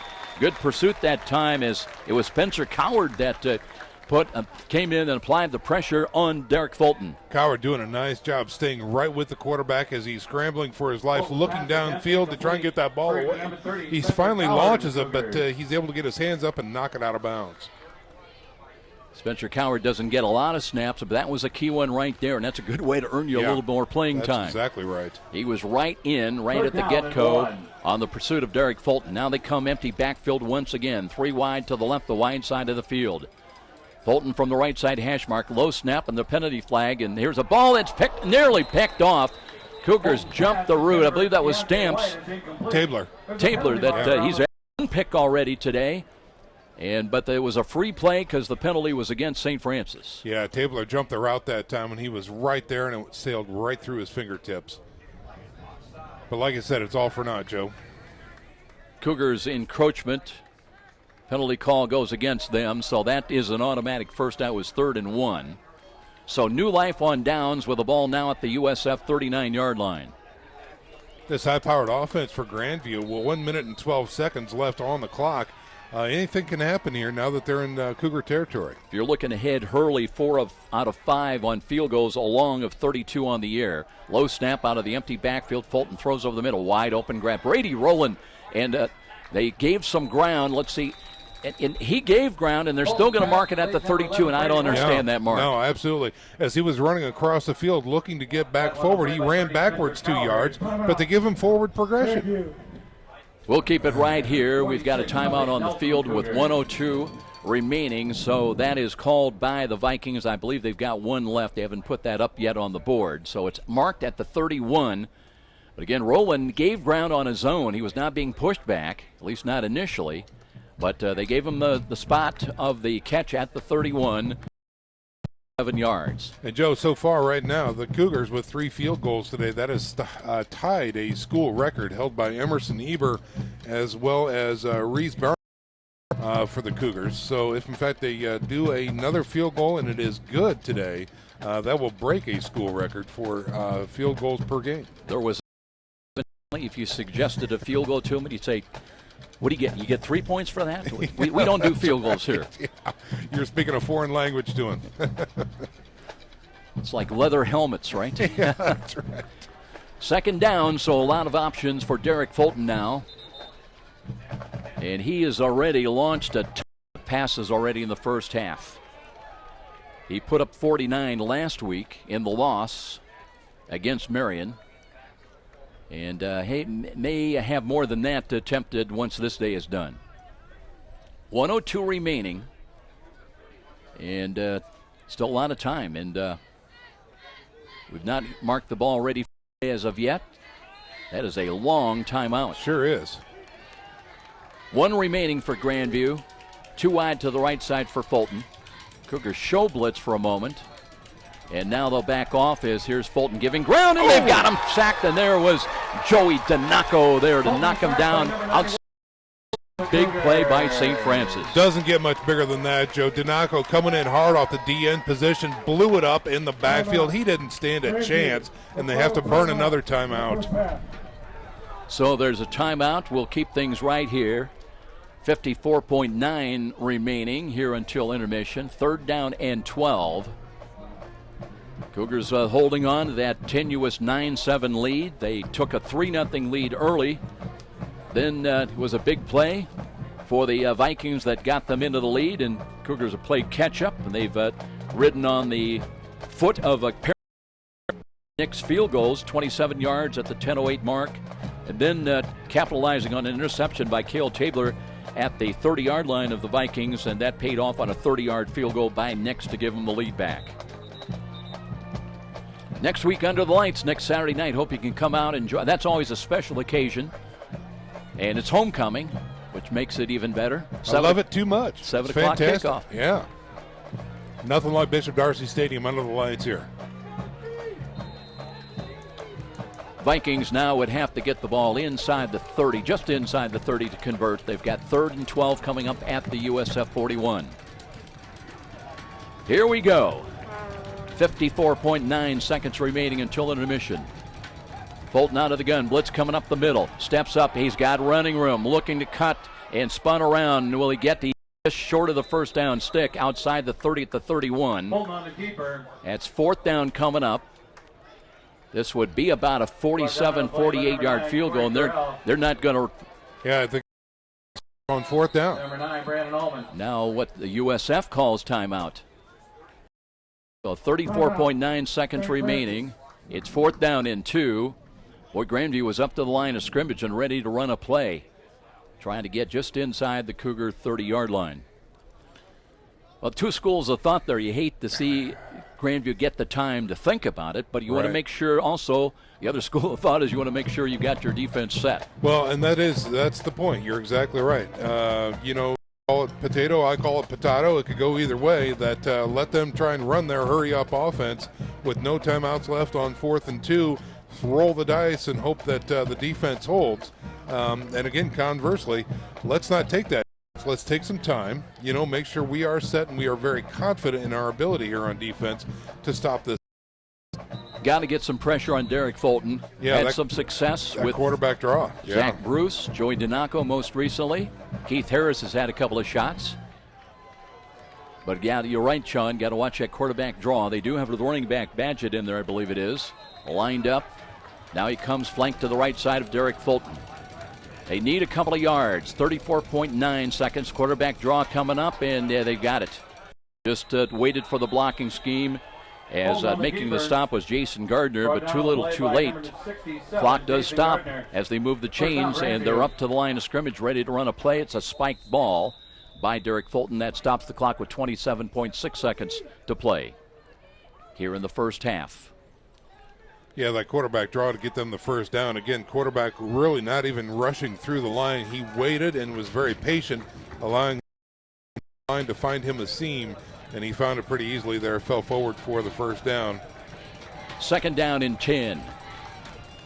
2 safeties back in cover 2 coverage Fulton back pedals to throw. Looking left, throws the left, and Scott screened the ball and knocked out of bounds at the 23-yard line. Pass complete to 13. Yeah, a little outlet pass there as you look downfield, checked off 1, 2, 3, and then finally threw it to the left. Receiver that time doing a fine job, getting 4 yards, and then finally stepping out of bounds. Keontae White on the catch. He was a good check down, running the progression that time by Derek Fulton. Finally found a man open. It's 3rd down and 6. 22 seconds and change remaining here late in the first half. Fulton, short dropping. Rush is coming, steps up, now he's got running room. Bruce pursues and has him from behind. Did he fumble the ball? I think he did. And St. Francis, do they have the ball? They do. So they sack. Well, it's not a sack, but it's going to be a tackle for loss against Fulton, who coughed. St. Francis dodges the bullet with 13.6 seconds remaining. They'll take over the football and try to get out of the first half with a 2-point lead. Unbelievably huge play right there by the Cougar defense to come up with that hit and turnover. Zach Bruce, again, he's already got 1 sack on the day, and he causes that fumble. And now the Cougars can really just kind of take a knee here and go into the locker room with some tremendous confidence. Looks like they are going to go into the victory formation and just take a knee. And Ferreira's back in there, by the way, and he will take a knee with 13 seconds remaining. Great ball game here between nationally ranked teams. Number 9 against number 8. Grandview, the defending national champions, they're number 8, but it's the number 9s that have got the lead here at halftime. University of St. Francis Cougars leading at halftime at 9-7. We'll be back with our halftime coverage after this timeout. This is Cougar Football on Redeemer Radio, WRDF 106.3 FM. Fans, don't forget to visit Yum Yum Jogi You Make in the parking lot beyond the north end zone. Yes, sir. Yes, sir. Yeah, I apologize. I probably missed some spots there.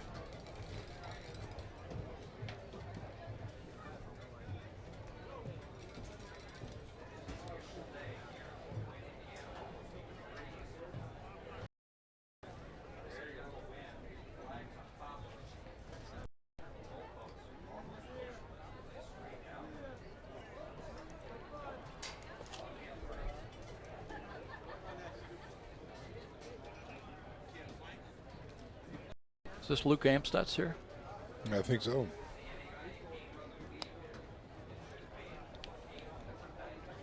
He's credentialed.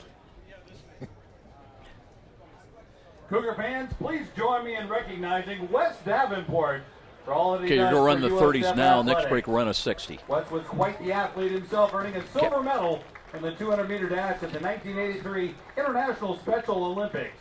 Wes has articles on his. Halftime at Darcy Stadium. Welcome back, everybody. This has been like a heavyweight matchup. Punch, counter punch. Sean McBride and Cougars had the lead early, but they've had to ride the strength of 3 Ryan Nix field goals to equal 9-7 lead here at halftime.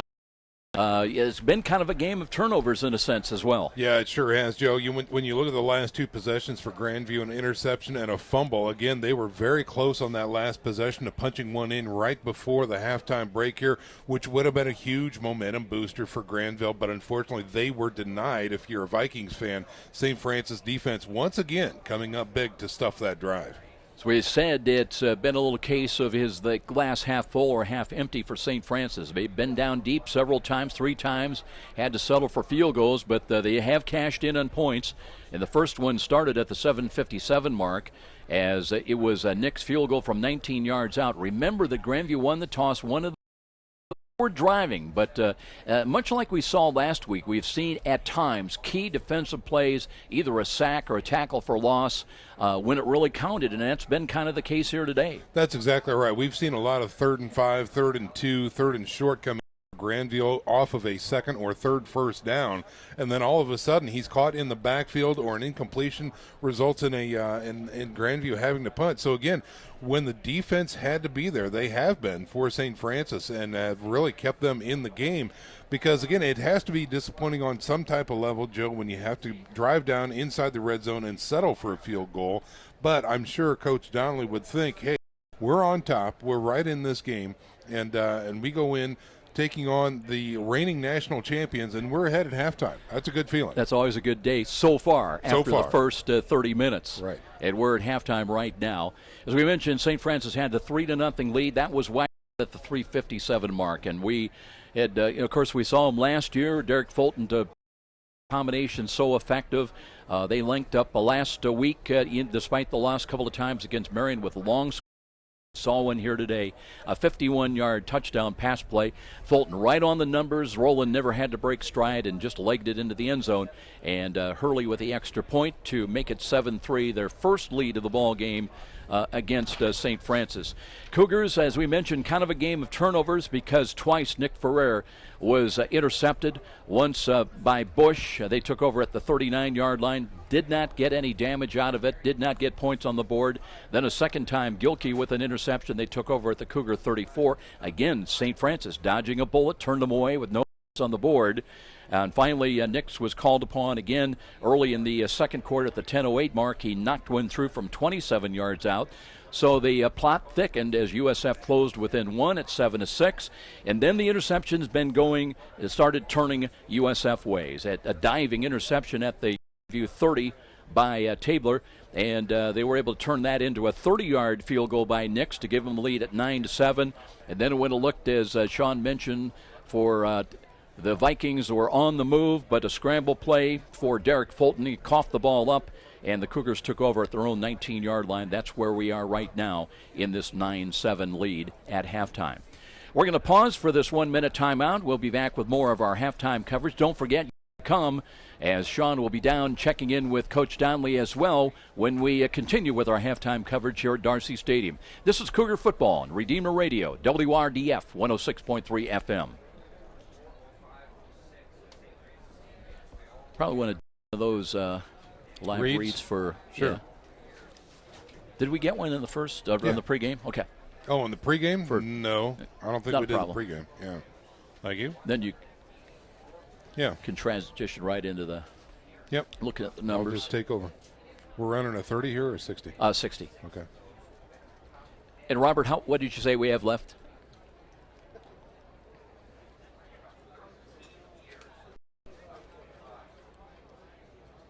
Okay, so these are 2:30s you're running. Okay, sounds good. And 2:6.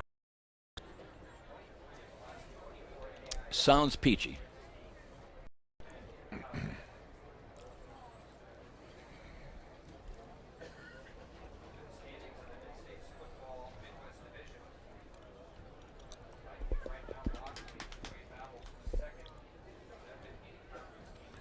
Football fans, if you can hear this game, it's thanks to our communication sponsor, Dr. Todd and Mary Briscoe and Briscoe Family Dentistry. Their generous financial support helps make this Redeemer Radio broadcast possible. Need emergency dental care? Call Dr. Briscoe at 486-9950. That's Briscoe Family Dentistry at 486-9950. And let's take a look at the first half numbers here, Joe. When we talk about the score again, St. Francis on top 9-7. Off of the Ryan Nix 3 field goals here. First downs for your St. Francis Cougars, 10. Grandview has 9. On the ground for rushing, 18 attempts for 36 yards for St. Francis, 21 35 yards for Grandview. Passing yards, we've got 118 for St. Francis and 125 for the Grandview Vikings. And let's break that down. When we talk about the attempts for Grandview, 22 attempts, 11 passes completed, and 1 interception. 21 attempts and 10 passes completed for St. Francis with 2 picks. So total offense, we've got 170 yards for Grandview with 43 plays, 154 yards with 39 plays for your St. Francis Cougars. Special teams, let's talk about that. Kickoff returns, 2 kickoff returns for Grandview, 36 yards, 1 kickoff return for St. Francis, 23 yards there. Interceptions, again, 2 for Grandview, 16 yards there, and 1 interception with no return for St. Punts, 5 punts for Grandview, only 2 for St. Francis. Average yardage for Spitnail, 47 yards, clearly beating Grandview at this point as they Grandview, 2 fumbles with 1 loss, no fumbles for the St. Francis Cougars. Penalties, 5 for Grandview with 42 yards and only 1 penalty against the Cougars. Yards. Possession time, again, pretty equal with St. Francis edging out 15 and a half minutes for St. Francis, 14 and a half for Grandview. Third down conversions, 3 of 9 for St. Francis, 2 of 11 for Grandview. And fourth down conversions, Grandview perfect on the day, 2 for 2, and St. Francis not having to do any fourth down conversions. So that's a tale of the tape here in the first half. And we can look at some individual numbers if, in fact, you want. For the St. Francis Cougars, Antoine Campbell, 12 rushes with 38 yards and a 5-yard loss as well, giving him a 33-yard net gain there. Aaron Herron has ran it once for 8 yards. Nicodemus, the Cherubusco standout, has 1 carry for 2 yards. Seth Stewart has 2 carries for -1 yards there. Let's talk about Ferrer. Nick Ferrer passing. He has 9 completions on 20 attempts and 2 picks for 107 yards in the air. Bradley Jarzab came in, went 1 for 11 yards, giving them that key first down. And receiving, he spread the ball had spread out quite well, but Cam Smith coming out on top with a favorite receiver so far today. In the first half, he had 4 catches for 59 yards. Seth Coate, Matt Noe, and Antoine Campbell all have catches. Respectively, Coate has 19 yards, Noel a reception for 12, and Antoine Campbell for 11. And let's go to the other side of the ball here for Grandview. Rushing, Ballantyne has 3 carries for 21 yards. Badgett has 5 carries for 19. Derek Fulton, 11 carries for 42 yards. Jordan Cheatham has a carry for 1 yard there. And then let's look at Fulton's passing numbers. He has attempted 22. He's completed 11, and he has 1 pick for 125 yards. Doesn't it seem like he's thrown a lot more passes than I know, 22? right? Yeah, exactly. He had like 30, 35. Yeah. Yep, that's exactly right. But again, what we see too, Joe, here is not only can Fulton air it out, but again, that quarterback draw has been very effective for the Grandview Vikings here. As again, Fulton has carried the ball much more than anyone else as the quarterback. And he has gained 42, but again, he's lost 37 yards as well. So the defense doing a fine job getting him in the backfield. Been sacked 3 times. Yeah, that's a big factor, because much like last week, the Cougars defensively kind of picked their times when they had to stand tall, come through, and make a big play, and they've kind of done that to a large extent here today in the first half. But still a lot of football to play. 9-7 here at halftime. Some of the specialists coming out and getting warmed up. It's been a hard-hitting game. A couple of knocks, a couple little problems for some of the players, but it looks like they've been able to kind of work through those, get retaped, and should be able to see action for the most part here in the second half. 9-7 at halftime. We'll be back in 1 minute to Darcy's. This is Cougar Football and Redeemer Radio, WRDF 106.3 FM.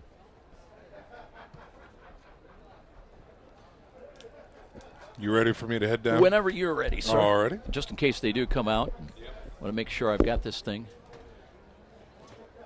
I do. Kind of review this a little bit.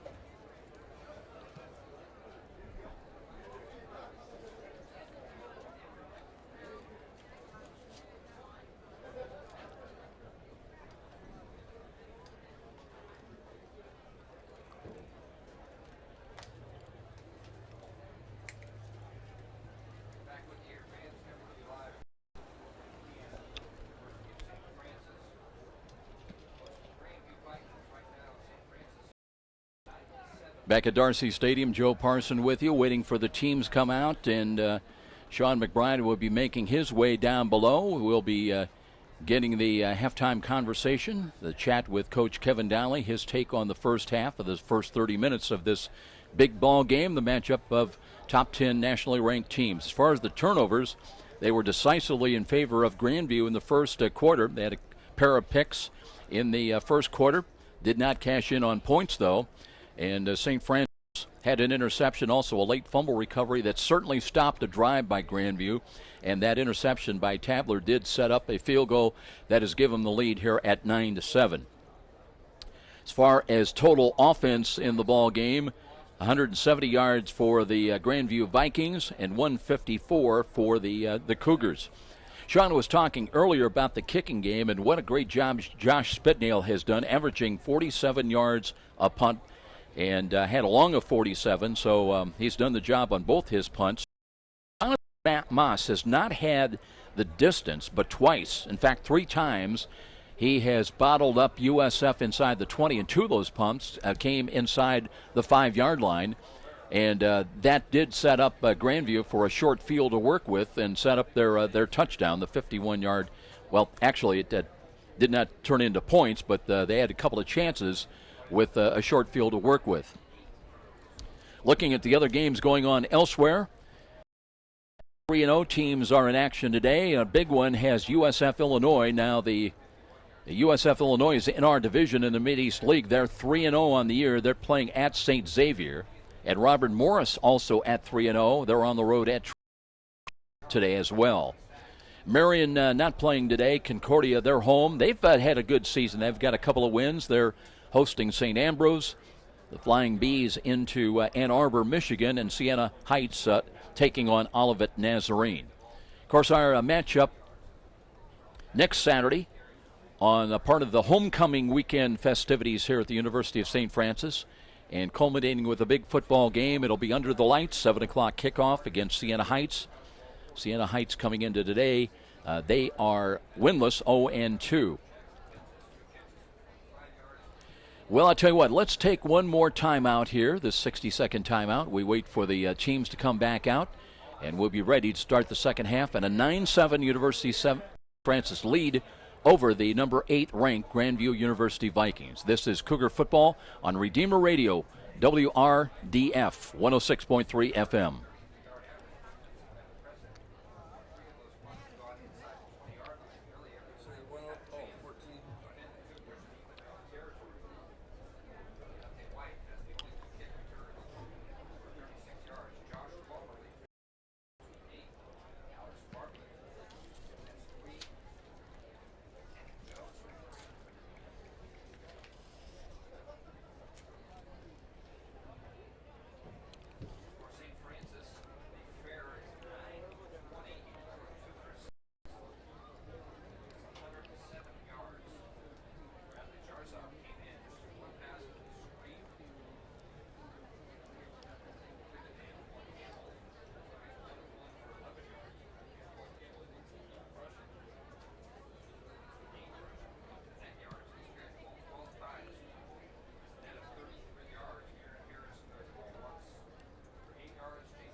Still waiting for the teams to come back out here at Darcy Stadium. Sean McBride patiently waiting down below for the team and the head coach as well.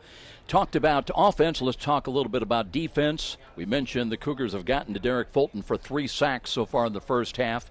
Looking at the individual tackles, Kyle Mathewson leading St. Francis with 5 tackles. Also a half a sack and half a tackle for loss in the first half. Corey Stamps has played well. 3 tackles each for Corey Stamps, Zach Bruce, and Joey Donaco.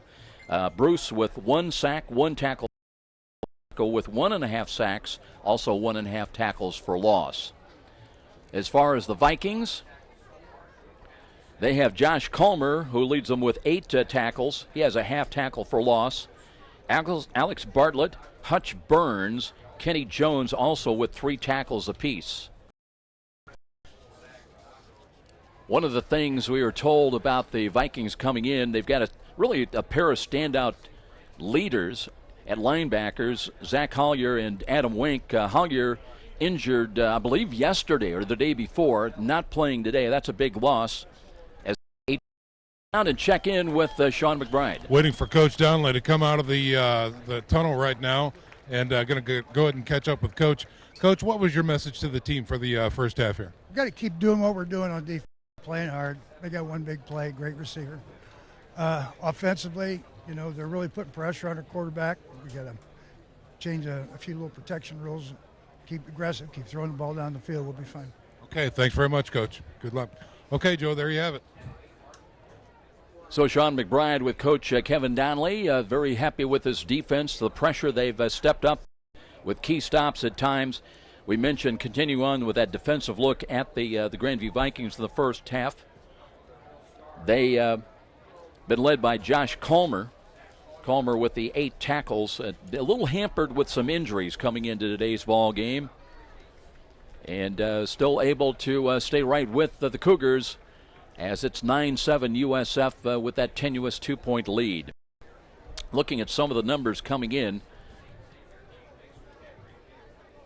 St. Francis averaging 32 points a ball game after their first wins, their first 2-1 record coming in, giving up 17.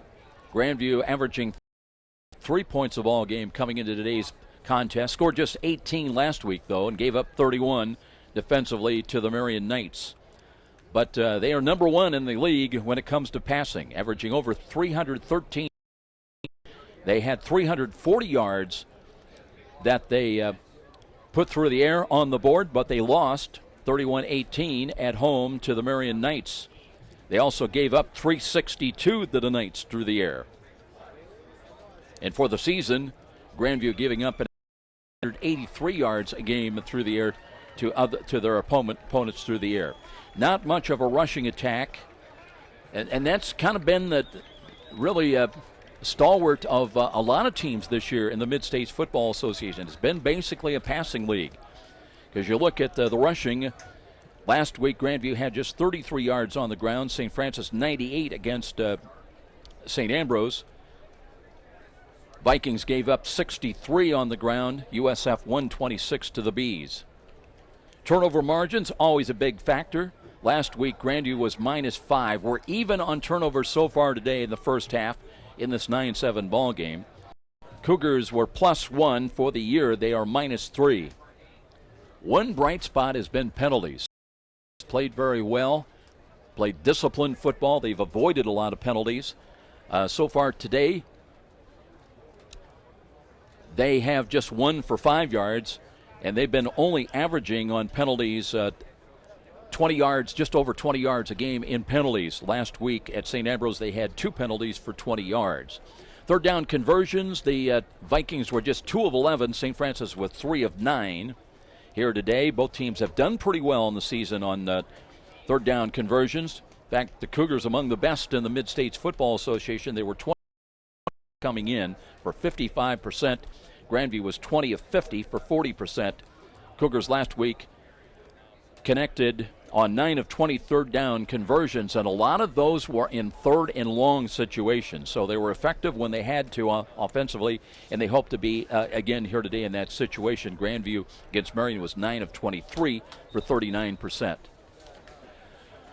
So Grandview won the toss, deferred, actually wanted the ball. St. Francis will get the ball here now to begin this second half. They'll be moving from left to right, and still just a wonderful college football Saturday afternoon in the Fort. And Sean McBride out of breath and recovering. Doesn't get much better than this, Joe. Honestly, it's just a gorgeous day here. I could see it being a little cooler. I love my football weather, a little crisp, about high of 55 or 60 degrees. But, boy, I'll take this any day. Grandview will kick it away from right to left. Cody back deep and got help from Aaron Harris back there. Cougars hoping field possession to start this second half in the lead by 2. So they're ready to kick it away, and here we go. Line drive, bounding ball will take one bounce to Harris. Cross the 10, 15. Looks for a block at the 20, 25. Wrapped up, back pedals a couple of yards up field to about the 27-yard line. And that is where the Cougar offense will head onto the field for the first time in the second half and leading it by a deuce. And again, this is a critical opportunity here for St. Francis on offense, Joe. We talk about those 2 big downs when you talk about football, the one going into the tunnel to end the first half and the drive coming out of the tunnel. So this is going to be a critical opportunity here for St. Francis on offense. Nick Ferrer threw for 110 yards on 9 of 20 passing. No touchdowns. It was no sacks, but he was thrown for 2 interceptions. Here's a quick throw. Gets it off the turf. Curls near side and takes a tackler with him.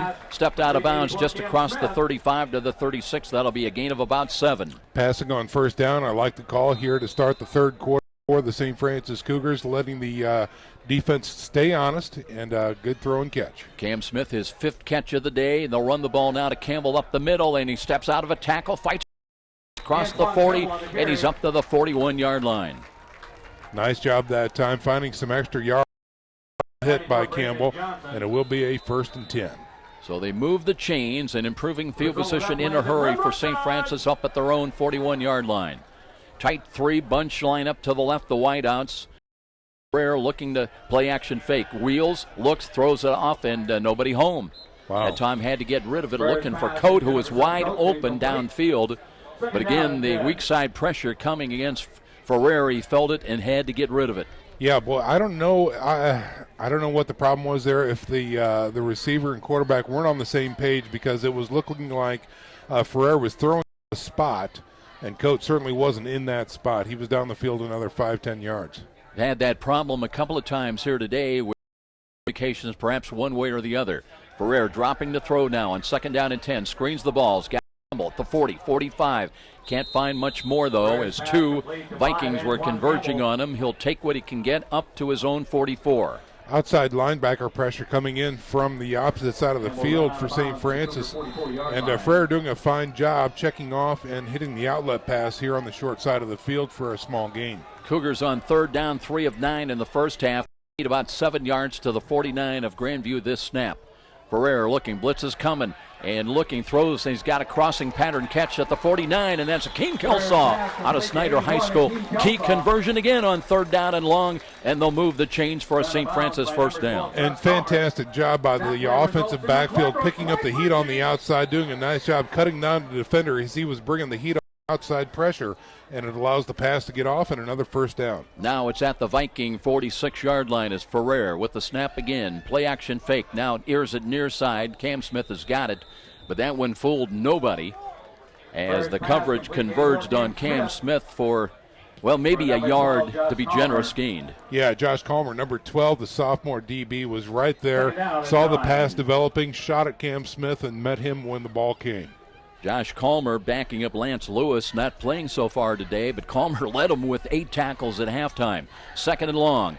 Here's Ferrer over the middle. He's got a spinning catch by Appenzeller, and the little guy weaving his way for another couple of yards inside the 40, down close to 38. Fantastic. He's got a nose for the end zone. Even though it's far away, he will not be taken down with that first hit. Appenzeller showing some real grit out there for the Cougars. Stays part of a trips package wide to the right side along with Cam Smith on 3rd down and short. Let's see if they're going to run the ball. Here's a roll to the right by Ferrer, looking, being pursued, and that pulls it down and it takes it out of bounds for a loss. Yeah, it would have been nice if he was able to get that ball away, but he was not. He had to tuck it and eat it. He was dropped back at the 45-yard line for a big tackle for loss. Yeah, that was, again, could have got rid of it. He was well outside the tackle box, but took the loss in yardage to bring up 4th and 9. So the Cougars, promising drive to start the second half, and now they'll bring in Spitnail to kick it away. Jacob Stacy, as we say, is always a threat. He had a 47-yard punt return against Marian last week. He waits inside the 10. From the 41, here's Spitnail, nailed another high one, angling near side and out of bounds. It'll depend where they line it up, somewhere outside the 10. Still walking upfield outside the 15, I don't know, and to a 17. Wow. Well, again, it was very tall going. It was high in the air when it was angling out of bounds, so it's tough to get a read. It's really a judgment call there by the officials as to where exactly it went out of bounds. And favorable for Grandview there. So the Vikings have their first offensive possession. They take over at their own 18-yard line is where they mark it. And 1st and 10, and they'll open with a 4-wide set to the right and an empty backfield for Derek Fulton. Fulton looking to throw, looks, screens the ball right side. Ball juggled and dropped, incomplete. And how many times have they receivers not helped their quarterback? Yeah, you got to catch those, son. That was number 13. Kenny White. So, again, you just got to bring those in, especially on a high percentage pass. That's why the screen is there, because it's an easy throw and catch, and you get the playmaker alone in space. But first things first, you got to catch the ball. Sirkovich in wide to the near side. As Lewis comes up, has got the cover. They'll run the ball right side. Boy, big hit right around the 17-yard line. That may be a loss of about a yard. Yeah, that's exactly right. Brought down on the play by number 2, Cale And it looks like number 2 came in from his safety position. That is, Tabler. Yeah, Cale has really stepped up his game today. Randy has an interception that led to a go-ahead field goal. Now it's 3rd down and long. 3rd and, let's call it 11. This time a protector flanked to the right of Derek Fulton. He threw for 125 yards in the first half. Time in the pocket, throws over the middle, has got a man, and there's a catch this time. And they've got a big first down all the way across the 40 to the 42-yard line. Tabler able to take him down, but a beautiful throw and catch on the drag pattern. Number 8 that time, Hurst, making the catch for Grandview. And you're right, Joe, that was a huge play for the Vikings there, giving them a fresh set of downs. Suddenly improved field position up just short of their 45. And here they go to work once again, 3 wide to the left. They'll screen the ball again. And boy, I tell you what, well read that time defensively by the Cougars. Sean Lewis, I believe, came up there in pursuit, made the tackle for a loss or at least no gain. No gain on that one, brings up a 2nd and 10. Again, Grandview still trying that screen, trying to get their playmakers alone in space. There's a reason for that. They just killed St. Francis a year ago, and they watched the film, and they said they can't have adjusted, can they? But St. Francis has somewhat. Yeah. 2nd down and 10. 3 wide to the right side. Blitz coming defensive right side. No, they back off, and now there's a penalty flag thrown procedure against the Vikings in the first half as far as penalty. 42. Yeah, the offensive line obviously that time was feeling the heat, the pressure coming from the blitz, even though it was backed out at the last second. Got a little crocodile arms there, and they moved too soon. That'll take the ball back to the 39-yard line. 2nd down and 15. They'll work from the left side hash mark. Brady's numbers 125 through the air for 11 of 22 passing, 1 touchdown, 3 sacks, 1 interception. And he looks, and they had him again, it looked like, for a moment. Here's a catch in the backfield, and they'll bring it out to about the 41. That's a net gain of 2 from where they were, and 3rd down and long still to come. Tremendous pressure that time by St. Francis right through the middle. He has scrambled, found the outlet pass on the right side, made the completion, but still a great pursuit by the DBs for St. Francis and limited that play to another tackle for loss. 3rd down and long. They've got to get to the USF 46 on this snap. Cougars dropping back in coverage now with 17 on the play clock. They'll recheck how they want to run this play. Fulton checking off, and now with the running back lined up behind him out of the pistol. Wants to throw again. Quarterback draw coming up. If I have running room, he does. And he runs for a big gain. 45, 40, 35. He may score inside the 20, and he is gone. And the Cougar defense just disappeared. Is a touchdown run of 59 yards at the 9:36 mark. Wow. Boy, oh boy, Fulton again scorches the defense on that quarterback draw. We've been talking about it all through the first half, and here we see it to start the 3rd quarter. And boy, oh boy, the Vikings are on. Ben Hurley on to attempt the extra point. So Derek Fulton, that's his 3rd rushing touchdown of the year. And now they try to increase their lead out to 14-9 on this extra point attempt coming up. And it's long enough, curling a little bit, but it caught the inside upright, so it's good. Make it 14-9, a lead of 5. And we'll step out as the Vikings back on top here at Darcy Stadium. This is Cougar Football on Redeemer Radio, WRDF 106.3 FM. And what do we have left then in this quarter? Okay, sounds good.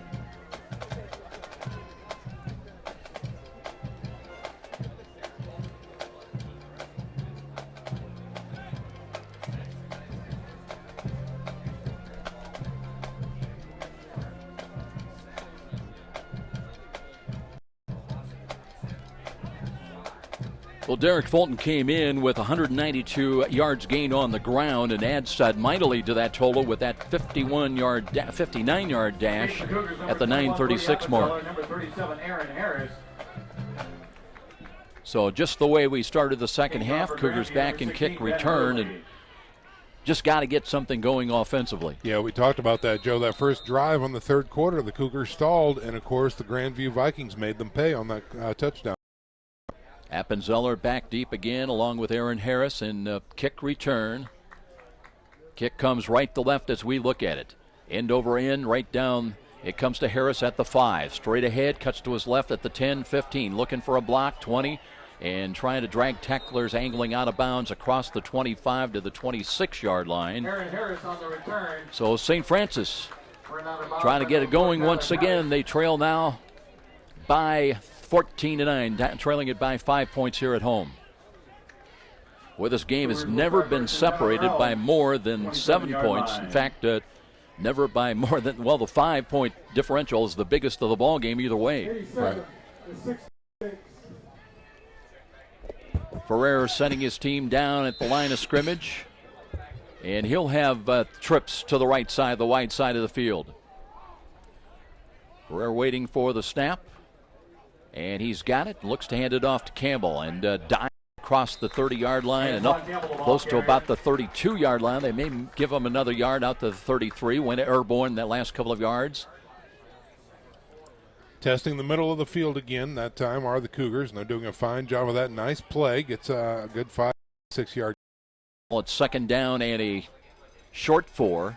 Here's a crossing pattern. That's caught by Appenzeller. Gives some ground, but he's got to fight against 3 players and did well to get across the 35 up to the 36. But he'll gain net maybe about a yard and a half, and they need about 2 yards on this third down call. Yeah, that's exactly right. Joe Appenzeller doing a fine job trying to find that seam. Does get some more positive yard. 3rd and short now. Cougars up to the line of scrimmage again, and the hard count by Ferrer did draw a little flinching move by some of the defenders, but they did not encroach. Now here's Ferrer looking. He'll screen the ball near side. Kelsaw to the 40, 45. Good strong run on the screen, bubble screen near side. Brings it across the 45 to the 46 and move the chains for St. Francis first down. Kelsaw was a slot right. The wideout was Cam Smith doing a great job keeping that defender off of him for long enough to get that first down. Hurry up offense once again. No huddle for St. Francis as Ferrer wants to throw. Near side throw. Cam Smith into Viking territory at the 50. Will get another yard and a half inside the 49. Calmer again coming over, making the stop. Out of bounds, Cam Smith to stop the clock. 8:09 remaining here in the quarter. As far as the Vikings next week, they're back home next Saturday. They'll take on St. X. And here's Ferrer, same play. And again, Akeem Kelsaw. And until they stop it, you're going to run it. Darn right. That's exactly right. 3 screens to the right side. 2 to Kelsaw, 1 to Cam Smith, and they are just chopping away a little West Coast style offense here by St. Francis. Again, up pace, no huddle, and coming to the line right away, and they are trying to dictate the pace of the game right now. They're picking up 6-7 yards each of those screens and maybe setting up a little stop and go. And now they'll run the ball. Here's Campbell trying to pedal his way across the 40, inside the 40 to about the 39. Got to give credit, that was Marcus Benton, as they have flexed a little bit, kind of a flex defense. They wait to see where Campbell's read and where he's going, and then they react to his coming up to the line of scrimmage very well. Gain of a couple. Play action fake, a spin to the right, and there's Kelsaw again, and angling out of bounds after the catch inside the 35 to about the 34, maybe the 33. Again, I think what they've done here to adjust on offense, the St. Francis Cougars, a fine job. Again, up-tempo, quick-hitting plays, and not taking a lot of time to develop and getting playmakers alone in space. Sean Boswell comes in, also a tight end, tight to the left side. It is 3rd down at about a yard and a half. 2 protectors in, flank behind. There was movement at the line of scrimmage defensively again, but no encroachment. Now they flip-flop. The lineman. And Ferrer with 8 on the play clock, waiting for the snap. Long count from the line. It off. There's Appenzeller, curls it up, off tackle run. He's got the first down to the 31. That is just good enough, Joe. We're on the left side trying to digging. Appenzeller showing his grit all day today for the Cougars, and that again will result in a first down. Well, they've had 3 field goals today by Ryan Nix.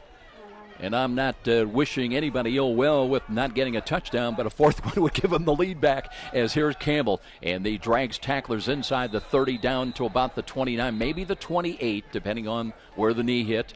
Well, the officials haven't been too generous with the Cougars today. I think it's going to be the 29. Yeah. So call it a gain of about a yard and a half.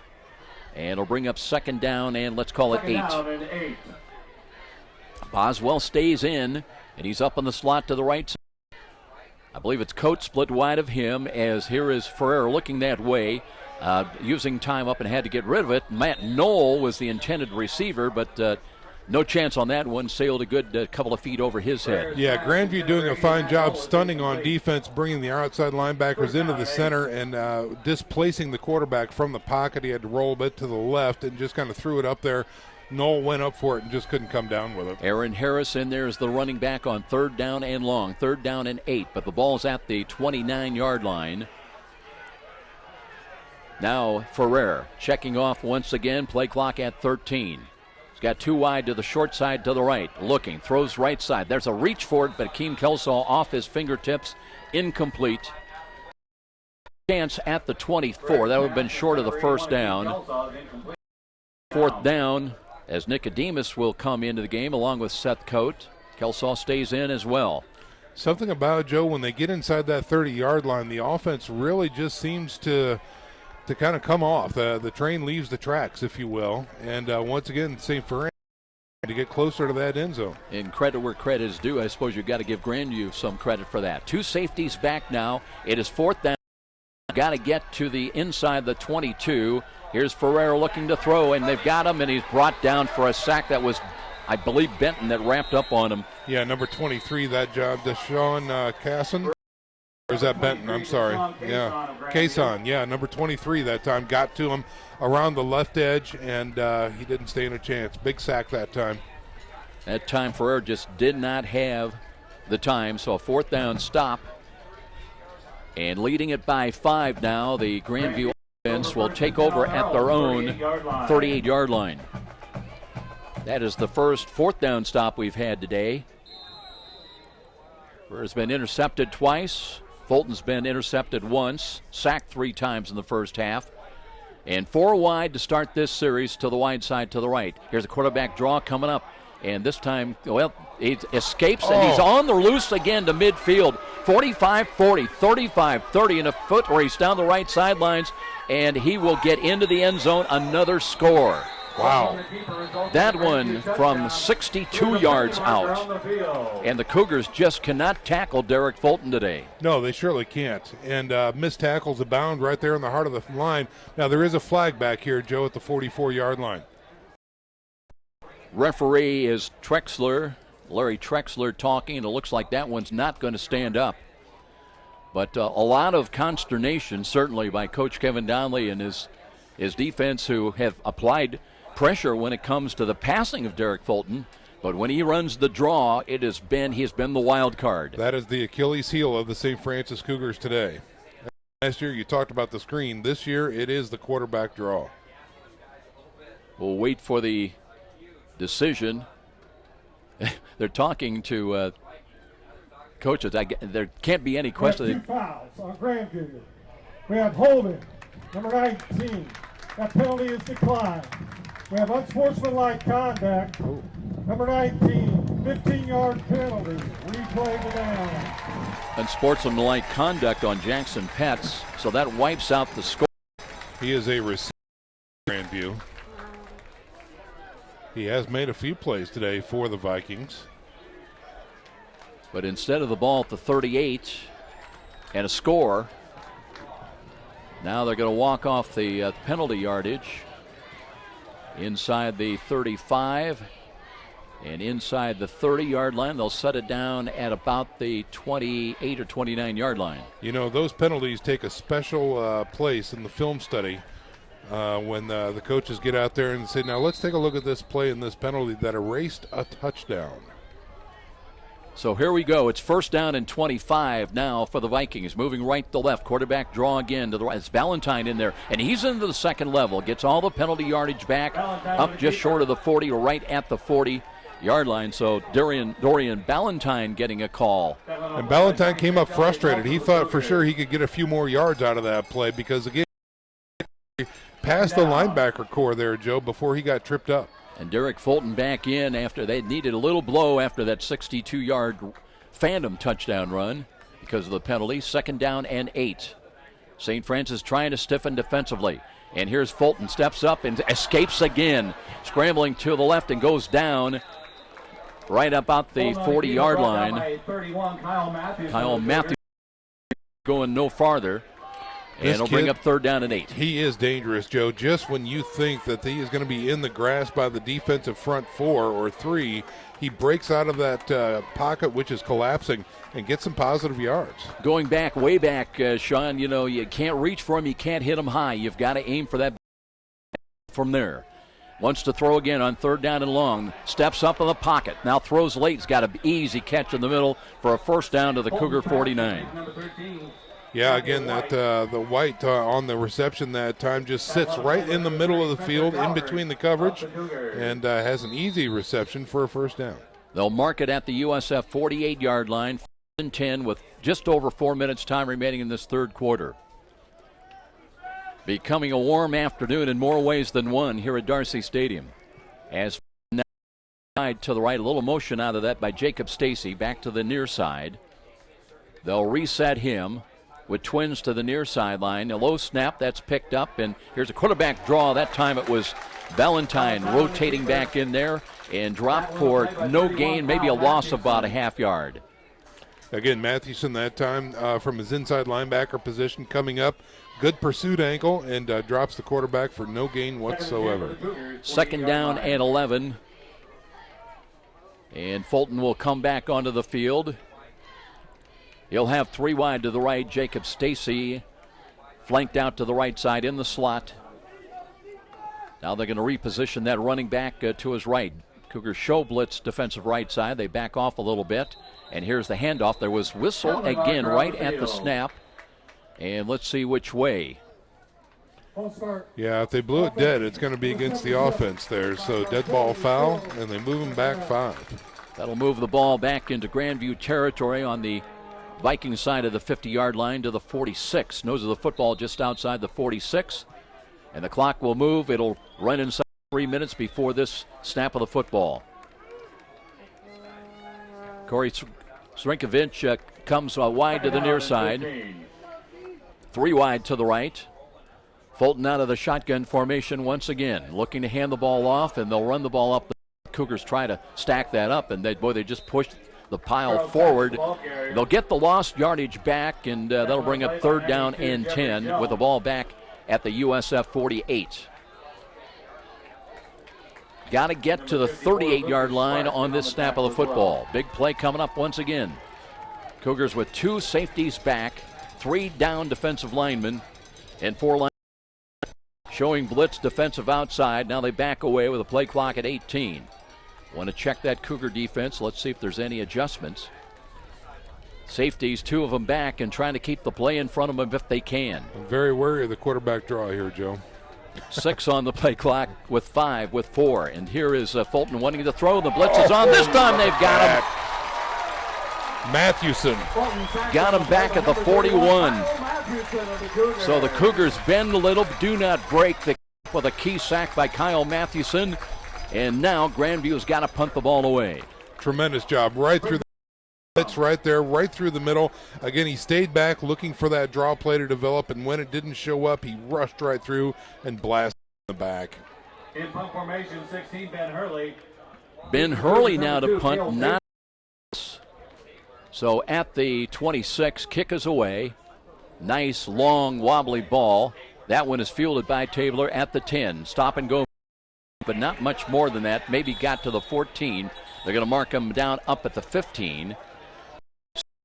St. Francis gets the ball back late in this 3rd quarter. They trail it 14-9 with 1:19 on the clock.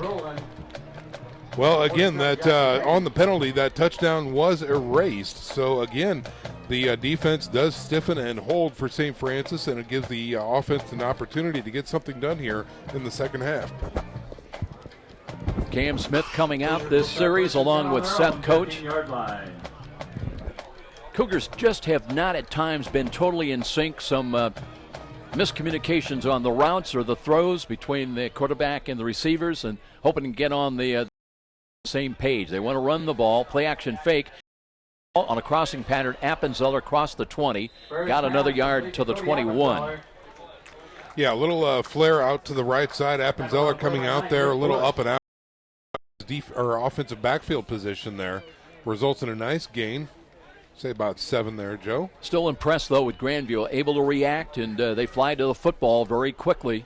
That was a pickup of 6, and now they want to run the ball up the middle and into a spinning move, and that's a great move, perhaps close to a first down by Aaron Harris. He's got it, I believe, across the 25 up to the 27. They'll move the chains. How about that second effort there by Harris, getting that initial hit behind the line of scrimmage, rolling out of it, going to the left side and getting some positive yards, enough for a first down. Sometimes you just got to get mad and get angry. That's right. Here's Kelsaw in between receivers, part of a trips package to the near side. Ferrer waiting for the snap again, wants to throw. Looking, throws, and the ball nearly picked off. They jumped the route intended for Kelsaw, but Ferrer took a little bit long trying to put that in the middle. Stick 4.3 seconds remaining. Yeah, Kelsaw from the slot position on the right side goes down the field 10 yards and does a little hook pattern, sits in the defense. The ball was thrown, and you're right, Joe. They jumped that route real fast. Could have easily been an INT, but results in a incompletion. Now it's second down and 10. Ball still at the 27-yard line of St. Francis. Cam Smith wide to the right side. They come up in press coverage on him. 2 safeties, but it's single coverage out here on Smith. And they'll run the much there that time. Aaron Harris maybe a yard across the, I'm not sure he got back to the line of scrimmage. Going to be, I think, a loss of a few inches there at the most, but again, nothing there. As Grandview, again, doing a fine job, especially with 3 down linemen, of just plugging up all the holes right there in the interior and allowing no gain on the play. We're not going to get another play off here, so we'll go to the fourth quarter. Still anybody's ball game. It's Grand National Champions. They are on the road and trying to bounce back after a turf loss last week against Marian. They lead the 8th-ranked University of St. Francis Cougars 14-9. This is Cougar Football on Redeemer Radio, WRDF 106.3 FM. Hey. Hey, I know that guy. I was just there this morning. St. Joe Barbershop. Do we have to get these in again at all? Probably. Joe? Robert, how are we doing on our live reads?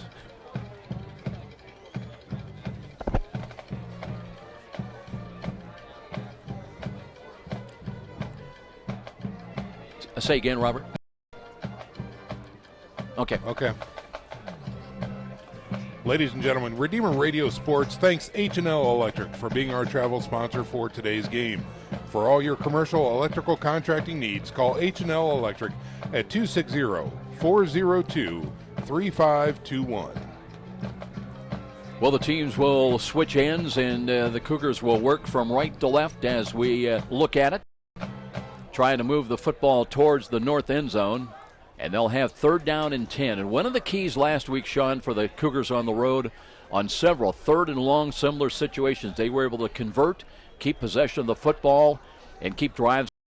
Going to be the order of business, what is necessary right now and throughout this final 15 minutes. Well, and so far, Joe, what we've seen out of St. Francis, they're able to connect on the 5- and 6-yard routes, but not much more there. Grandview doing limiting the yards after catch. Got to get up to the 37, and here is a little roll to the right side. Ferrer steps up. They've got him in the grass, but he throws the ball, and that one was nearly picked off as they were trying to take away the out from Cam Smith, and so it'll be 4th down and to punt the ball. Yeah, again, Grandview doing a fine job there. They had some deep help from the safety, the corner, able to, again, jump that route and get right in front of Cam as the ball showed up with the incomplete pass. Josh Spitnail averaged 47 yards a punt on a pair of punts in the first half. And he will wait for the snap back at his own 12-yard line. Stacy has been returning punts back at the 33. No rush. And the kick, beautiful high spiral. Stacy catch and does catch it on its fingertips at the 31. That one kind of dove a little bit on him last moment, but he was able to grasp it.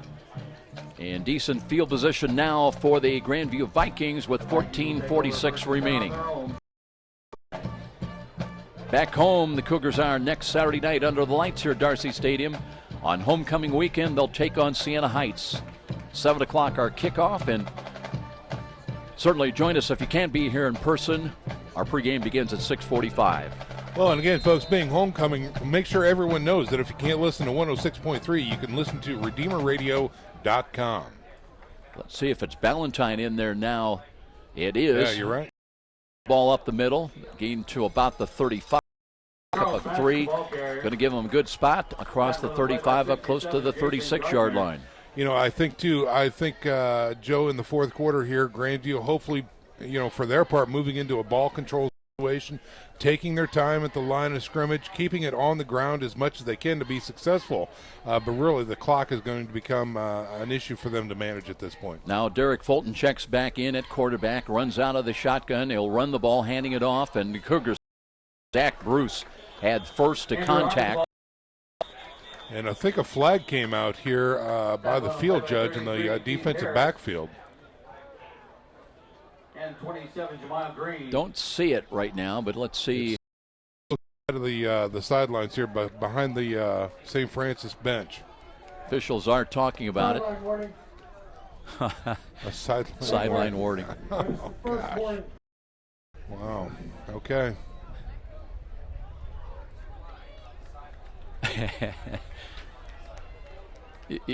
Coach D, a little frustrated in more ways than one. Says, "Get back, guys, get back." But really, actually talking to one of his other coaches. Third down and a short 5. And same formation, 3 wide to the left side for Fulton, looking near side middle, and Brady Rowlands got it. He's got the catch out close to the 45-yard line, right at the 45. You know, as dangerous as Rowland is, we really haven't talked about him all afternoon, Joe. He's been there in key spots, but not consistently. It's been really Derek Fulton that has been the main man in 2 long runs, one of them fortunately called back because of a penalty. First down and 10. So a lot of time, over 13 and a half minutes remaining. Anybody's ball game, 14 Vikings. And here is they hand the ball off, and another missed tackle. Well, the Cougars just have had some great opportunities. It'll be a gain of 1, but you're giving up 1 against trying to steal 3. Yeah, that's exactly right. Again, in the backfield was Lucas Sparks for the Cougars right there at the transaction, at the handoff. And he got a paw out there, but not able to wrangle the runner down. And good for St. Francis to limit that game after that missed tackle. Second down and 9. Ball just across the 46-yard line. They stay defense 3 wide to the left side. And there was movement, and that's got to be as the Graw's coming up. That's coming back regardless as Fulton slides down at the USF 42. In a normal day, that would be a first down, but it's coming back as the running back, a legal shift, and that'll cost them 5 yards. Again, that was a successful draw play, and again, the penalties got a killer right here for Grandview. Let's take a look at the end of the third quarter. Penalties for Grandview, 8 penalties for 57 yards. Joe, and I think as I recall you saying that's over their average per game. Now, the good news is I'd like to think that St. Francis was aware that was going to be a penalty and it was coming back because they were not close to Derek Fulton again. They were not. Second down and 14 with the rolling, a little motion near side. And will they screen the ball? Here's Fulton. Oh, the middle net's picked off.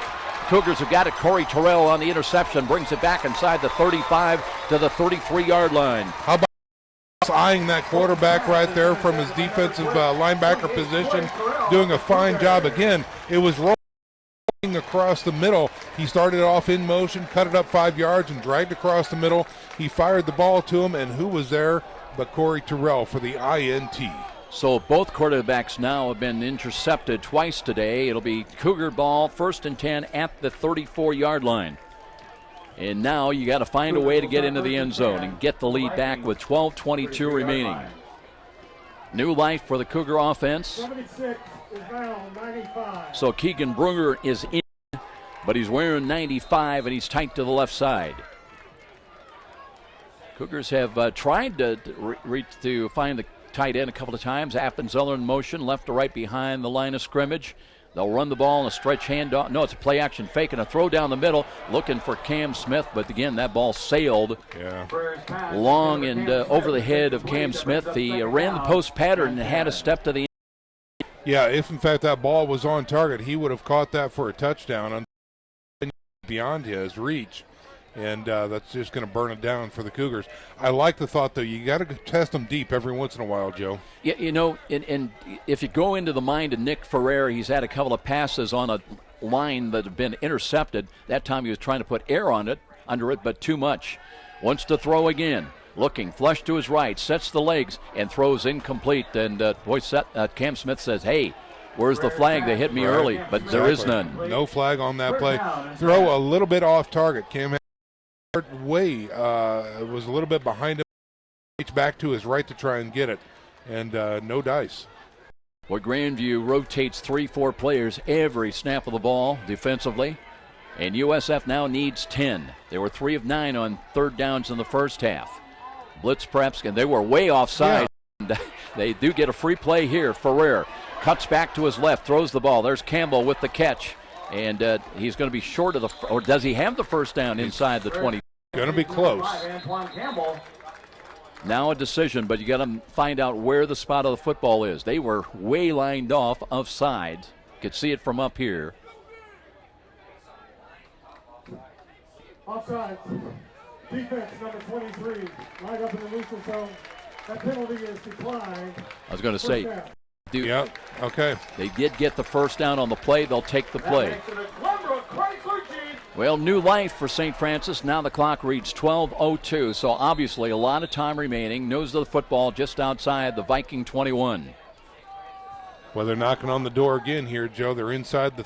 Let's hope they don't have any mistakes. Not exactly the red zone, but awfully close to it. Matt Knoll comes in wide to the near side. He's had some big games for St. Francis. Ferrer wanting to throw again. Looking, steps up the pocket, throws left side, and no chance. Again, they had him well bracketed with double coverage, and just very tough for the freshman to try to stick that one in there. Yeah, that's exactly right. That's I don't want to call it a dangerous pass, but you have to throw it to somebody, I suppose, and Noel's a big target out there, so. But it is an incomplete pass, bringing up a second 10. Clock stopped with 11:37 remaining. Knoll stays on. Seth Coate comes in. And Akeem Kelsaw is out there along with Appenzeller. Knoll and Kelsaw come wide to the right. Appenzeller's up on the wing to the left side. And Ferrer looking. Action fake. Rolls to his right side. Being pursued. Got to get rid of it and threw it away. It was in after he got rid of that ball, but no penalty flag. He did have Appenzeller in the flats out there, but threw it well beyond him. And even if Appenzeller were to catch that ball, I don't know if, in fact, he would have gotten any positive yards after the catch as he was covered. Ferrer's pass is incomplete. So Knoll will leave the ball game. Seth Coates stays on. And the Cougars again with a couple of plays here. In 4-down yardage area, Cam Smith is in wide to the right side. And they've got double coverage in the slot man. That's Kelsaw out here. It's coming defensive near side. There was movement. That'll cost them 5. Penalty markers on the field. Yeah, it looks like an interior lineman for the Cougars moved. Brian Gegner, I believe, got happy feet there when he saw the blitz coming. Instead of 3rd and 10, it's 3rd and 15. Well, the ball outside the 25 to the 26. And you might be looking field goal attempt here by Ryan Nixon, but let's see what the Cougars do on this 3rd down call coming up. Needing 15 yards. Ferrer looking, steps up. They've got him again for a sack at the 32-yard line. Could not get rid of it. And a good defensive play. Mike Ding from his defensive end pinched in there. Yeah, and again, that's a coverage sack, Joe, as Ferrer couldn't really find any receiver open downfield. He had to check off again, and by that time, Erpelding was there to bring him down. So hats off again to the Grandview defensive backfield who really caused that sack. Well, you're ready for this? We're going to look at a 50-yard field goal attempt by Ryan Nix. It's from the left side hash mark, a little left to right angle, trying to cut it down to a 2-point ball game once again. And a school record. And a 50-yarder on the way. And it's on the way. Does that enough? And it's on the way and short. Just off the way to the right and a little bit short. So it'll be Grandview holding again the 50-yard missed field goal. So they can't in on the Corey Terrell interception. And Grandview will have the ball back and 10:41 on the clock, leading it 14-9.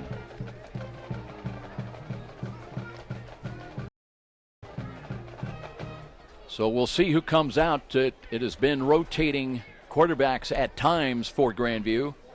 Seen a little more of Dorian Ballantyne at times in the second half. I believe it's going to be Derek Fulton, though, to start this series. Ball is at the 32-yard line. Offset formation to the right side. The handoff, they run the ball, Badgett up the middle. He busts his way to the 35 and up to the 37-yard line. Tough call to give it to Badgett, and he bowls his way right through the middle of the line there, picks up a nice gainer, and again keeps that clock running for the Vikings. Mike Brevard came up in run support defensively to make the stop, but that's a gain of 5, second down and 5. Now with Tobias Tyler, he becomes really a blocking back in the backfield, offset to the right side with Badgett the tailback. And in the middle is they'll give the ball to Badgett again, and he fights his way, carries tacklers for a first down, or very close to it, up across the 42-yard line. Into the linebacker core pretty easily there, Joe. That's where he is stopped up, and it looks like it will be enough for a first down. So improving field position now for Grandview, under 10 minutes time remaining. Cougars trying to shuttle in some fresh troops defensively up. Crowd very quiet right now, 14-9. Not a lot of points have been on premium today here in this matchup of top 10 teams. Ballantyne running, steps up inside and fights his way to the 45. He'll gain a couple of yards. Looks like number 42, Kiermaier, in there on the stop for the Cougars. Steve Kiermaier, number 91, Joey Ballantyne after the one play, the quarterback run to the right, gives way now to Derek Fulton, will come back in. Nose of the football just right at the 45 of Grandview. Run as much clock as they can. And we'll see if it slips inside of 9 minutes before this snap of the football. Now they set their team down, a little motion from right to left. And they'll reset, offset to the left side. Badgett again in the middle to midfield. The trap is very effective here for Grandview. Again, when they only need a few yards and a safe carry, they continue to test the middle of that defensive line, and they always find the seam where they need it. Third down and 3. That is Brock Hinkle in there right now as the fullback, if you will, although he's going to set up, I think, tight to the left side. On third down call coming up, 3rd down and 3. With the ball just right short of midfield on the Grandview side. Fulton looking, wants to throw. Looks, screens the ball near sides. Got to catch, and out of bound, depends where they spot the ball. He's going to be short of the first down, right at midfield. Will bring up 4th down, still about maybe 3. Great pursuit by the Cougars that time. The outlet pass on the right side. The running back who lined up next to the quarterback just flared to the right. They dumped the ball to him. But again, the pursuit by St. Francis was there and knocked him out of bounds short of the first down stick. In fact, no gain, Sean, right at the 50. Same spot where they had the ball last time. So they'll punt the ball once again. And now they're going to use Hurley again as he'll wait at the 35 to punt that ball. And here comes the rush. Kick is away. Wobbly ball down the near side. Tabler calls fair catch and has got it right at the 10. So the Grandview kickers, punters today, earlier now, Hurley have done a good job of more often than not pinning St. Francis back deep. And they'll start again, 1st and 10 at their own 10-yard line. Well, and they need to put together a drive here. Again, they are right in this, Joe. 14-9 is our score. St. Francis not out of this by any stretch of the imagination. But under 8 minutes to go, your chances at scoring are very limited at this point.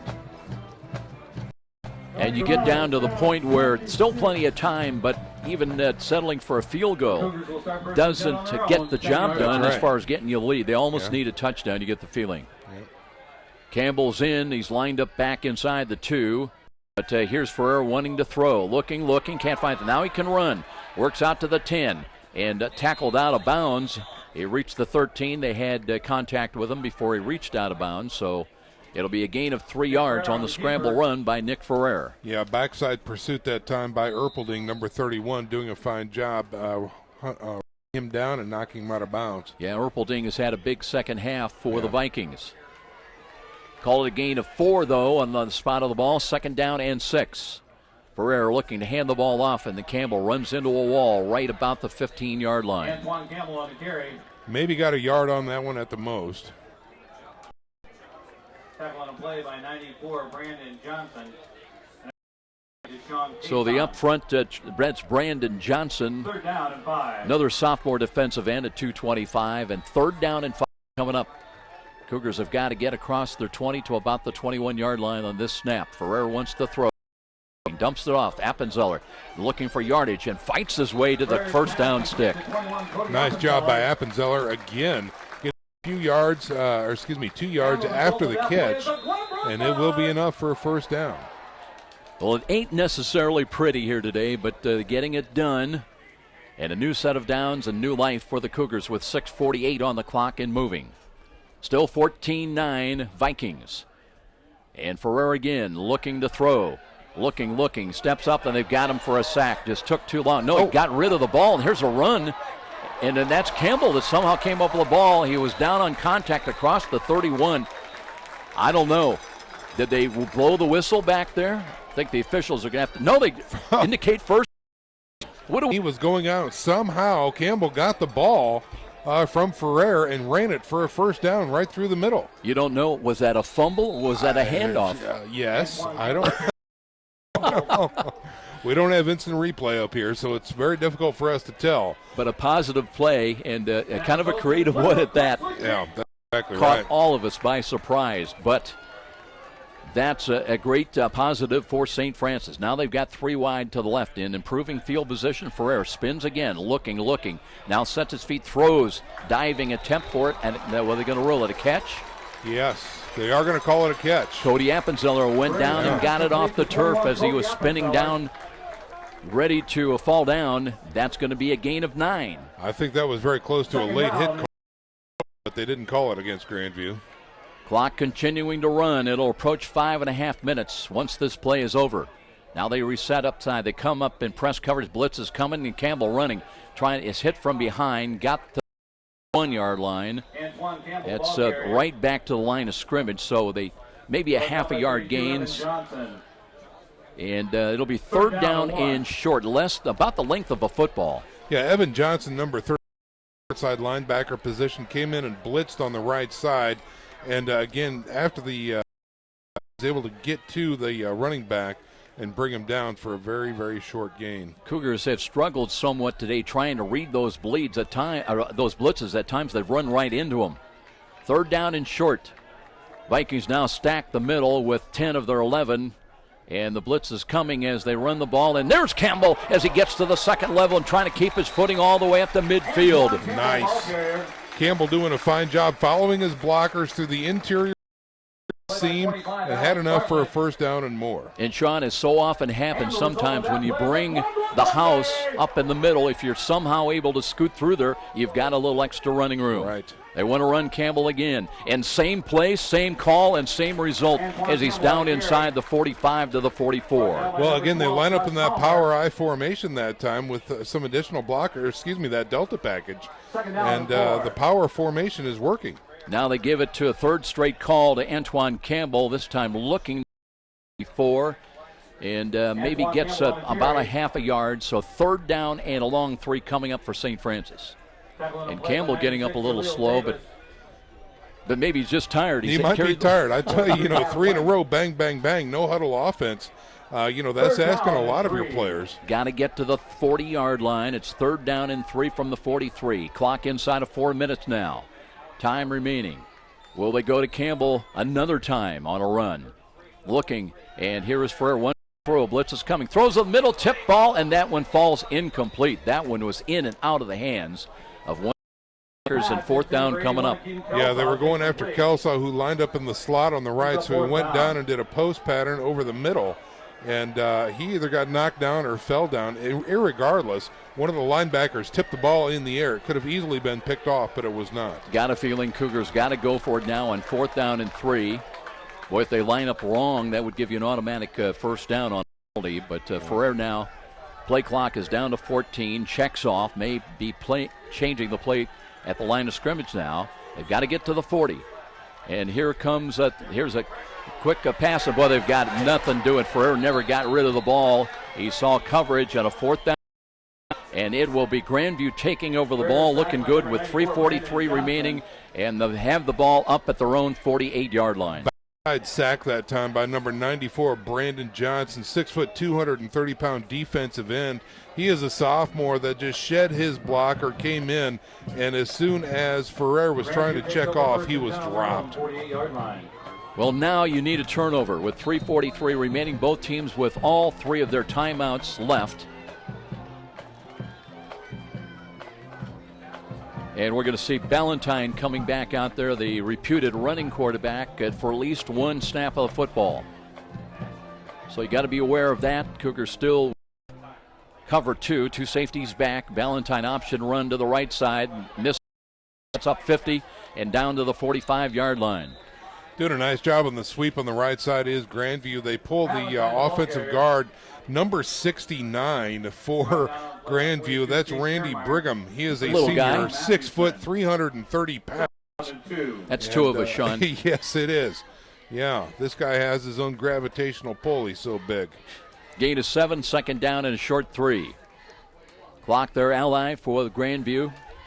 They beat St. Francis last week in the rain out there, 23-7. This one has been much closer and hard fought, but USF still on the short end of a 14-9 score.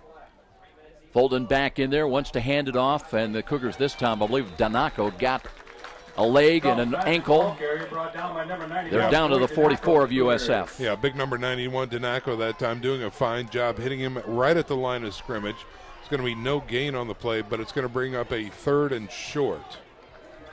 3rd down and just over 2 to go. Yeah. Grandview checking the sidelines, how their coaches want them to execute and run this play. Play clock is down to 15. Game clock at 2:25. Fulton with 1 wide either side. Offset formation now to the right side. And here they'll run the ball with Badgett, and he's got the first down, and he's in the secondary, and he's got a chance to score inside the 10 and a touchdown. Once again at last play, and that will be a 44-yard touchdown run by Badgett. Long runs today. In that power formation, Joe, they find the right seam, and as you know, you talked about it just sooner, that when the defense sucks in like that, there is no second level, and that's exactly what Badgett found when he found that seam. There was nobody in the backfield, and he is off to the races. So that may seal it, makes it 20-9. Up, still 2:08 on the clock. And Hurley comes on to attempt the 21st point of the day, and that one is good. So we'll step out. We'll take a quick 1-minute timeout. 21-9 our score. Cougar football on Redeemer Radio, WRDF 3 FM. Cougars 9.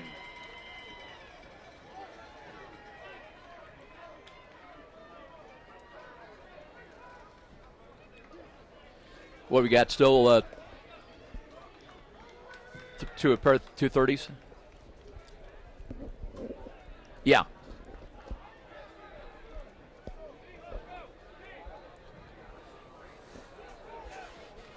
So basically 2 more minutes. No problem.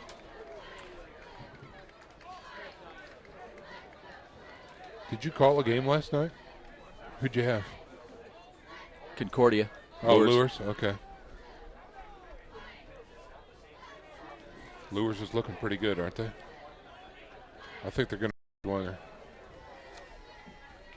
there. Quarterback's a real deal. A lot of weapons, though. Yeah.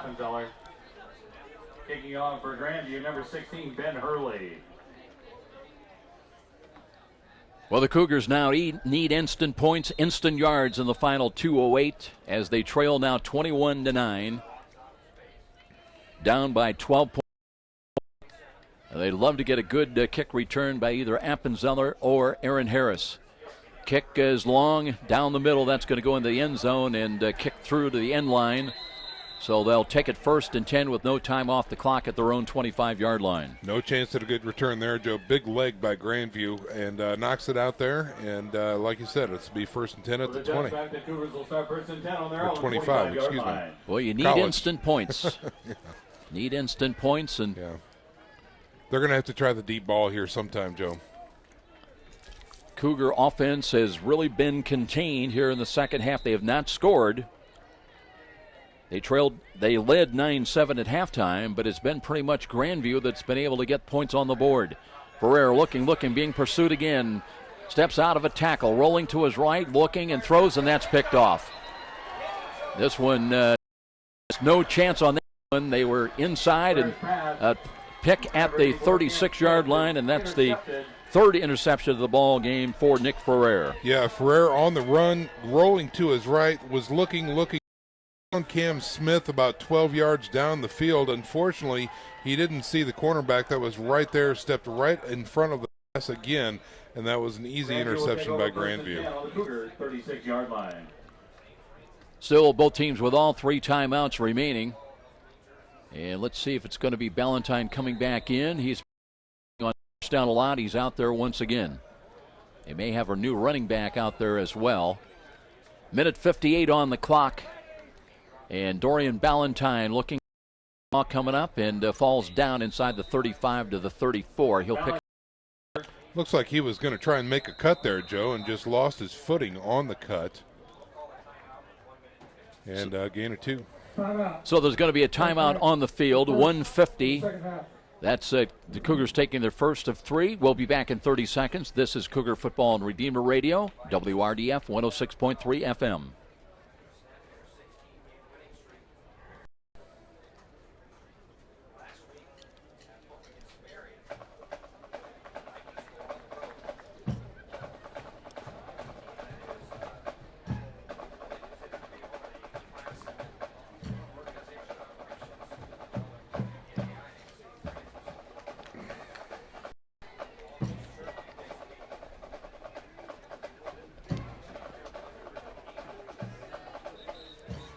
Well, you look at the run game of the Vikings, you're so focused on the passing of Derek Fulton and Brandy Rowland on the receiving end, Brady Rowland.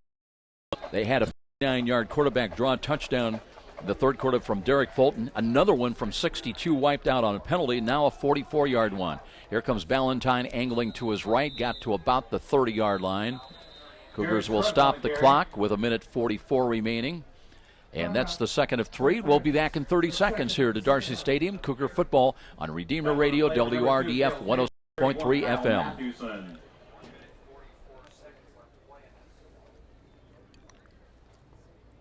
So now we got just 160, Robert. Okay, we'll save that to the end of the game.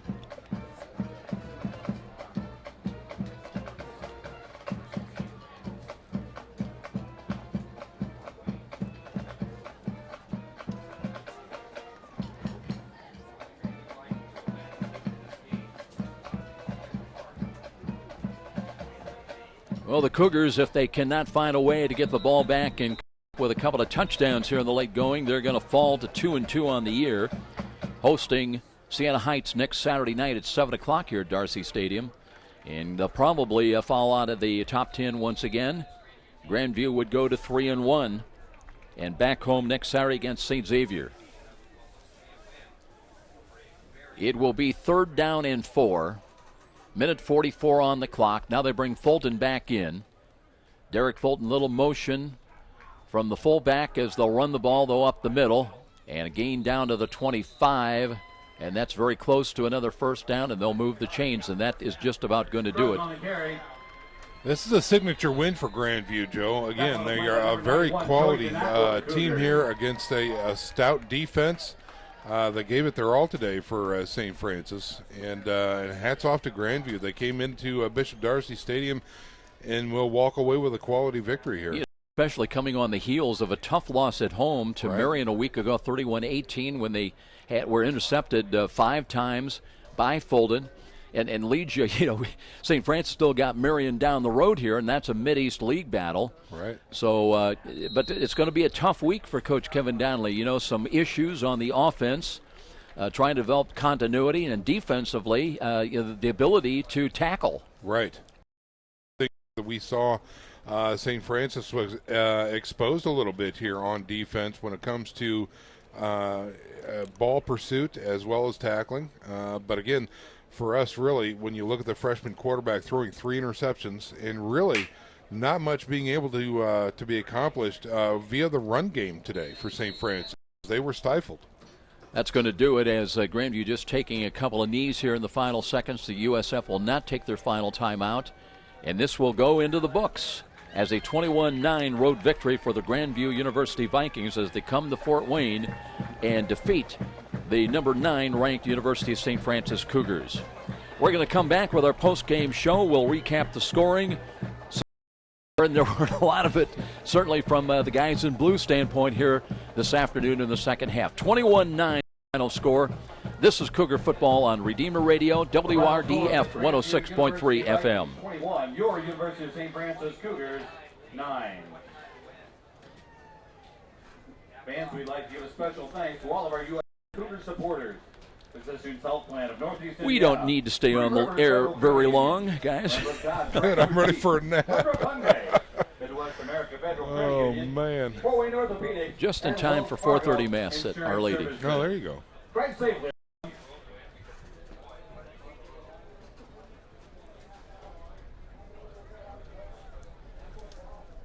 I don't know if you can gather anything out of those. They change so often. They don't give us control of. This is the last spot, correct, Robert? Okay. We won't be too long.